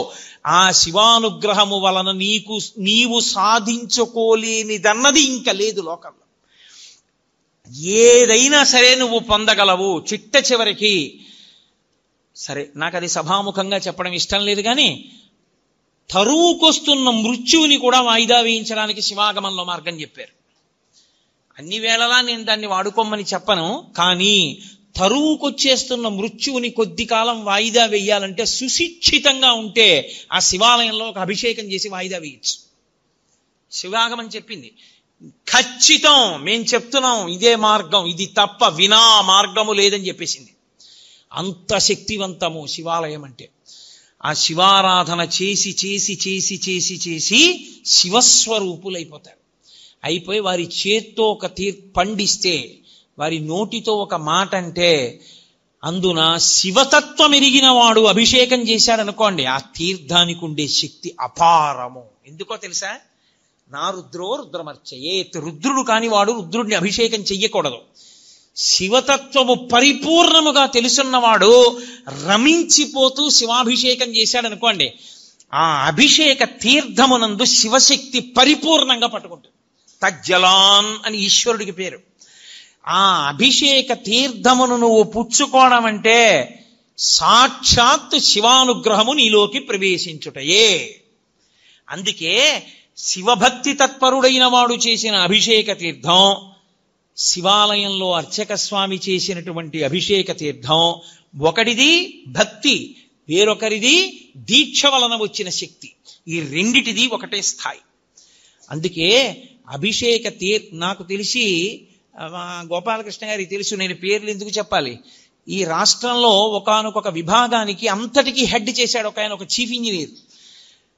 ఆ రోజుల్లో ఉన్న ముఖ్యమంత్రి గారు ఆయన్ని సెలవులో వెళ్ళొద్దన్నాడు. నువ్వు సెలవులో పెడితే నీ ప్లేస్లో ఎవరినో వెయ్యాలయా, వాడు ఫైల్ ఎలా డిస్పోజ్ చేస్తాడో నాకు భయం, నువ్వు జ్వరంతో ఉంటే ఇంటి దగ్గర ఉండి సంతకాలు పెట్టు, ముఖ్యమైన ఫైళ్లు చూసన్నారు. ఆయన ఇంటి దగ్గర ఉండి వైద్యం చేయించుకున్నారు. 104 జ్వరం, నెల్లాళ్ళైంది, తగ్గలేదు. ఒక గొప్ప శివభక్తుడు, ఆయన పరమభక్తితో ప్రతిరోజు అభిషేకం చేసుకుంటారు. ఆయన దగ్గరికి వెళ్ళి అడిగారు. ఆయన అన్నారు, అన్ని మందులు మాని నా ఇంట కూర్చుని 42 రోజులు ప్రతిరోజు నేను అభిషేకం పూర్తయ్యేటప్పటికి తీర్థం పుచ్చుకోగలవా అని అడిగారు. పుచ్చుకుంటానన్నారు. 42 రోజులు పుచ్చుకున్నాడు. ఆయన పూర్తి ఆరోగ్యాన్ని పొంది మళ్ళీ డ్యూటీకి జాయిన్ అయ్యాడు. ఇప్పటికే ఆయన ఉన్నాడు చక్కగా, మా కాకినాడలోనే ఉంటారు. కాబట్టి శివాభిషేకమునందు శివతత్వమును జీర్ణం చేసుకున్న వ్యక్తి పరమ భక్తితో అభిషేకం చేస్తే ఆ శివలింగానికి తగిలి కింద పడుతున్నటువంటి నీటి యందు శివతత్వము ప్రవేశించి విశేష శక్తిని పొందుతుంది. కాబట్టి శివాలయము, శివానుగ్రహము, శివ దర్శనము అంత గొప్పవి. నిజంగా మీరు ఎంత భాగ్యవంతులో మీకు తెలియదు. ఎప్పుడైనా మీరు ఒకటి జ్ఞాపకం పెట్టుకోండి, ఆలయంలో ఉండేటటువంటి ప్రధాన దేవతా స్వరూపం శివుడికి ఎడం వైపుకొస్తుంది. అలా రాకుండా దూరంగా జరిగి ముందుకొచ్చి ఆయనకి అభిముఖంగా చూసిందనుకోండి, విశ్వకుండలిని అని గుర్తు. ఆవిడ కేవలం మీరు ఏ పేరుతో పిలుస్తున్నారో ఆ ఒక్క శక్తే కాదు, ఆమె మిమ్మల్ని ఈడ్చి ఈశ్వరుడి దగ్గరికి తీసుకెళ్ళిపోగలదు, అంత శక్తివంతురాలని గుర్తు. మీకు ఇక్కడ ఉన్నటువంటి ప్రాంగణంలో పరమశివుడు తూర్పుని చూస్తే అమ్మవారి ఇటు పక్కకి రాలా, అమ్మవారు ఇటు తిరిగి పశ్చిమాన్ని చూసింది. శారద అంటే విశ్వకుండలిని శక్తి స్వరూపంగా ఉంది. ఏ మహానుభావుడు ప్రతిష్ఠ చేశాడో నాకు తెలియదు, కానీ సర్వశుక్లా సరస్వతి, తెల్లగా ఉంటుంది సరస్వతీదేవి. ఆ స్ఫటికం శివుడు, పరబ్రహ్మతత్వం. స్ఫటికం, దానికి ఏ రంగు ఉండదు. మీరు ఎర్ర పువ్వు పెడితే ఎర్రగా కనపడుతుంది. అసలు ఆయన నిర్గుణుడు, ఆయన తప్ప వేరొకటి లేదు. విశ్వము ఆయన యందు ఆరోపింపబడింది. ఆ శివస్వరూపం, ఈ శారదాస్వరూపం ఒకటే. అందుకే వెనక్కి శారదని జరిపారు. ఈ దేవాలయంలో మీరు చేసుకున్న అదృష్టం అత్యద్భుతం ఏమిటో తెలుసా? నవగ్రహ దేవాలయం. నేను మీతో యథార్థం చెప్తున్నా, ఇప్పటి వరకు నేను ఒక్క చిత్తూరు అవతల ఉన్న నవగ్రహ దేవాలయం తప్ప అక్కడ ఉన్న దేవాలయం దీనికన్నా గొప్పది. ఎందుచేత అంటే అక్కడ చెట్టు కూడా ఉంది. ఏ గ్రహానికి ఏ చెట్టు ఉండాలో ఆ చెట్టు కూడా ఉంది అక్కడ. ఇక్కడ అదొక్కటే లేదు. కానీ శివాలయానికి రామాలయానికి వెనక్కి జరిగింది అసలు అది గొప్ప. ఇక్కడ ఎంతమంది మహానుభావులు ప్రతిష్టలు చేశారో నాకు స్ఫురణలో లేదు, కానీ అది చాలా గొప్ప. ఎందుకంటే గ్రహానికి ఈశ్వరుడితో సమాన స్థాయి లేదు. 2 అడుగులు వెనక్కి నడిపించారు. నడిపించి ప్రతి గ్రహం మీద గ్రహానికి సంబంధించినటువంటి గుర్తు, గ్రహానికి సంబంధించిన విశేషం పైన కనపడేటట్టుగా పెట్టి ఆంతరం పెట్టారు. ఎందుకంటే నవగ్రహాలకి లోపలికి వెళ్ళి ప్రదక్షిణం చేస్తే ఇంట్లోకి వెళ్ళకూడదు, కాళ్ళు కడుక్కుని వెళ్ళాలి. అందుకని బయట ఓ ఆంతరం పెట్టి లోపల ఒక ఆంతరం పెట్టారు. గ్రహ ఫలితాలు పొందాలనుకున్న వాళ్ళు లోపలికి ఎడతారు. ప్రదక్షిణంగా వెళ్ళిపోదాం అనుకున్నవాడు ఇంటికి వెళ్ళి కాళ్ళు కడుక్కోలేక్కర్లేదు, వెళ్ళిపోవచ్చు. వెళ్ళిపోవడానికి వీలుగా పెట్టారు. అన్నిటికన్నా గొప్పదేదో తెలుసా? శివాలయం విష్ణువాలయం యొక్క నీడ ఒక్క చోట పడేటట్టుగా ఉండి ప్రదక్షిణం చేస్తే వాడు సాక్షాత్తుగా కాశీ క్షేత్రం లాంటి క్షేత్రాల్లో ప్రదక్షిణం చేయడంతో సమానం. 2 నీడలు పడాలి. మాకు కాకినాడలో ఉన్నాయి అలా 2 దేవాలయాలు. ఇక్కడ విష్ణు స్వరూపం రామచంద్ర ప్రభువు యొక్క ఆలయం, ఆ పక్కన శివాలయం 2 ఉన్నాయి. 2 మధ్యలోంచి ప్రదక్షిణం చేస్తారు. శివ దర్శనం చేసి రామదర్శనం చెయ్యాలి. అంత గొప్ప అమరిక. అసలు ఆ కళ్యాణ మంటపం ఒక అద్భుతం. ఆ కళ్యాణ మంటపం మీద 27 నక్షత్రాల యొక్క గుర్తులు. అవి నిజంగా మీరు చూస్తే ధన్యులు. మీ పిల్లలకి చూపిస్తే ఎందుకో తెలుసా? మృగశీర్ష నక్షత్రం ఆకాశంలో ఎలా ప్రకాశిస్తుందో, హస్తా నక్షత్రం ఎలా ప్రకాశిస్తుందో భాద్రపద మాసంలో, అవన్నీ నక్షత్ర శాస్త్రం చదువుతుంటే అబ్బా అలా ఉంటుందా నక్షత్రం ఆకాశంలో అనుకుంటాం. అవి ఎలా ఉంటాయని చెప్పబడిందో 27 నక్షత్రాలు అలాగే చెక్కారు అక్కడ. నేను ఒక రోజు 2 గంటల చుట్టూ తిరిగి చూశాను. 27 నక్షత్రాలని యథాతథంగా పెట్టారు. పెట్టి 27 నక్షత్రాల్లోంచి 12 రాసుల్ని తీసుకొచ్చారు. 12 రాసుల కింద కళ్యాణ మంటపం తీసుకొచ్చారు. నేను పొద్దున్నే అడిగా, ఇక్కడ కళ్యాణం చేస్తారా అని అడిగా. ఆ కింద కళ్యాణం జరుగుతుండగా చూస్తే సమస్త గ్రహదోషములు తిరిగిపోతాయి. అసలు ఆంధ్రదేశంలో అపూర్వమైనటువంటి దేవాలయ సమ్మేళనాల్లో ఈ ప్రాంతం ఒకటి. అందుకే నేను గుంటూరు రావడం అంటే అంత సంతోషంగా వస్తాను. దీన్ని హరిప్రసాద్ గారు కాదు, మీ అందరూ కూడా నడుం కట్టి పరిరక్షించుకోవాలి. చక్కగా ఈ దేవాలయంలో ఉన్న శక్తిని మీ అందరూ కూడా అనుభవించాలి. అనుభవించి దేవతల యొక్క అనుగ్రహాన్ని పరిపూర్ణంగా మీరు పొందగలగాలి. అంత గొప్ప క్షేత్రం, అంత గొప్ప వైశిష్ట్యం కలిగినటువంటి స్థానములు. అటువంటి బిల్వవృక్షం వెనక మేడి చెట్టు, గోశాల, ఇన్ని ఏకకాలంలో ఉన్న దేవాలయం ఎక్కడుంది? అసలు యథార్థానికి నాకు ఇక్కడ వసతి గృహంలో ఉండడాన్ని ఎంతో ఇష్టపడేవాడిని. కారణాంతరముల చేత నాకు కొన్ని చికాకులు కలిగి నేను ఇక్కడి నుంచి వెళ్ళిపోయాను, వేరొక చోట ఉంటున్నాను తప్ప యథార్థానికి నాకు ఇప్పటికీ మనసులో ఇక్కడ ఉండడమే ఇష్టం. ఎందుకంటే లేచి నాకు ఆ శిఖరాలు చూడడం, ఆ దేవాలయాల పైన ఉండేటటువంటి ఆ కలశలు చూడడం, ఈ ప్రాంగణంలోకి రావడం, శంకరాచార్యుల వారి గుళ్ళోకి ఉత్తరీయం లేకుండా వెళ్ళి ప్రణిపాతం చేయడం నాకు ఎంత ప్రీతిపాత్రములో. కానీ వేరు కారణముల చేత ఇంకొక చోట ఉండి ఇక్కడికి రావలసి వస్తోంది నేను. కాబట్టి అంత గొప్ప ప్రాంగణం ఇది దొరకమంటే దొరికేది కాదు. నిజంగా శృంగగిరికి పీఠాధిపత్యం వహించినటువంటి మహాపురుషులు అపారమైనటువంటి కారుణ్య దృష్టిని కురిపించారు. చిత్రం ఏంటంటే కంచికామకోటి పీఠాధిపతులు కూడా ఇక్కడ ప్రతిష్ఠ చేశారు. నవగ్రహాలు అయింది, నవగ్రహాల దేవాలయం. కాబట్టి కామకోటి, శృంగేరి 2 పీఠాధిపతులు కలిపి నిర్మాణం చేసినటువంటి దేవాలయాల యొక్క సమ్మేళనం ఉంది ఇక్కడ. ఇంత గొప్ప దేవాలయ వ్యవస్థ కనుక నేను ఇంతకన్నా చెప్తూ వెళ్ళిపోతే దానికి అంతే ఏముంటుంది, ఎంతైనా వెళుతుంది. కాబట్టి మీ అందరూ కూడా చక్కగా ఈ దేవాలయాన్ని సేవించండి. నేను పిల్లలకు ఒక మాట చెప్తాను, మీరు ఋతువులు మారుతున్నప్పుడు శారదాదేవి మందిరాన్ని చుట్టూ తిరగండి. మీరు మొట్టమొదట అటువైపు నించోండి. తూర్పు నుంచి కదా కిరణాలు పడతాయి, అక్కడ యాగశాల ఉంది. ఆ యాగశాల దగ్గర నిలబడి చూడండి. మధ్యలో ఒక దళం ఉండి ఇలా తామర దళాలు ఉంటాయి, 3 ఉంటాయి. సూర్యకిరణాలు ఎలా పడుతున్నాయో మీరు ఒకసారి చూడండి. ఒక్కొక్క చోట 3 రేకులు ఉన్నాయి. ఇవన్నీ కలిపితే ఏం వస్తుందో ఆలోచించండి. ఎందుకు తామర పువ్వు పెట్టకుండా దళాల్ని మాత్రమే పెట్టి విడిచిపెట్టారో చూడండి. ఒక్కొక్క చోట తెల్లవారుజామున సూర్యకిరణాలు శారదాదేవి దేవాలయం మీద ఎక్కడ పడుతున్నాయో గమనించండి. 4 వైపులా శ్లోకాలు పెట్టారు. ఆ శ్లోకాలు ఏవి పెట్టారో గమనించండి.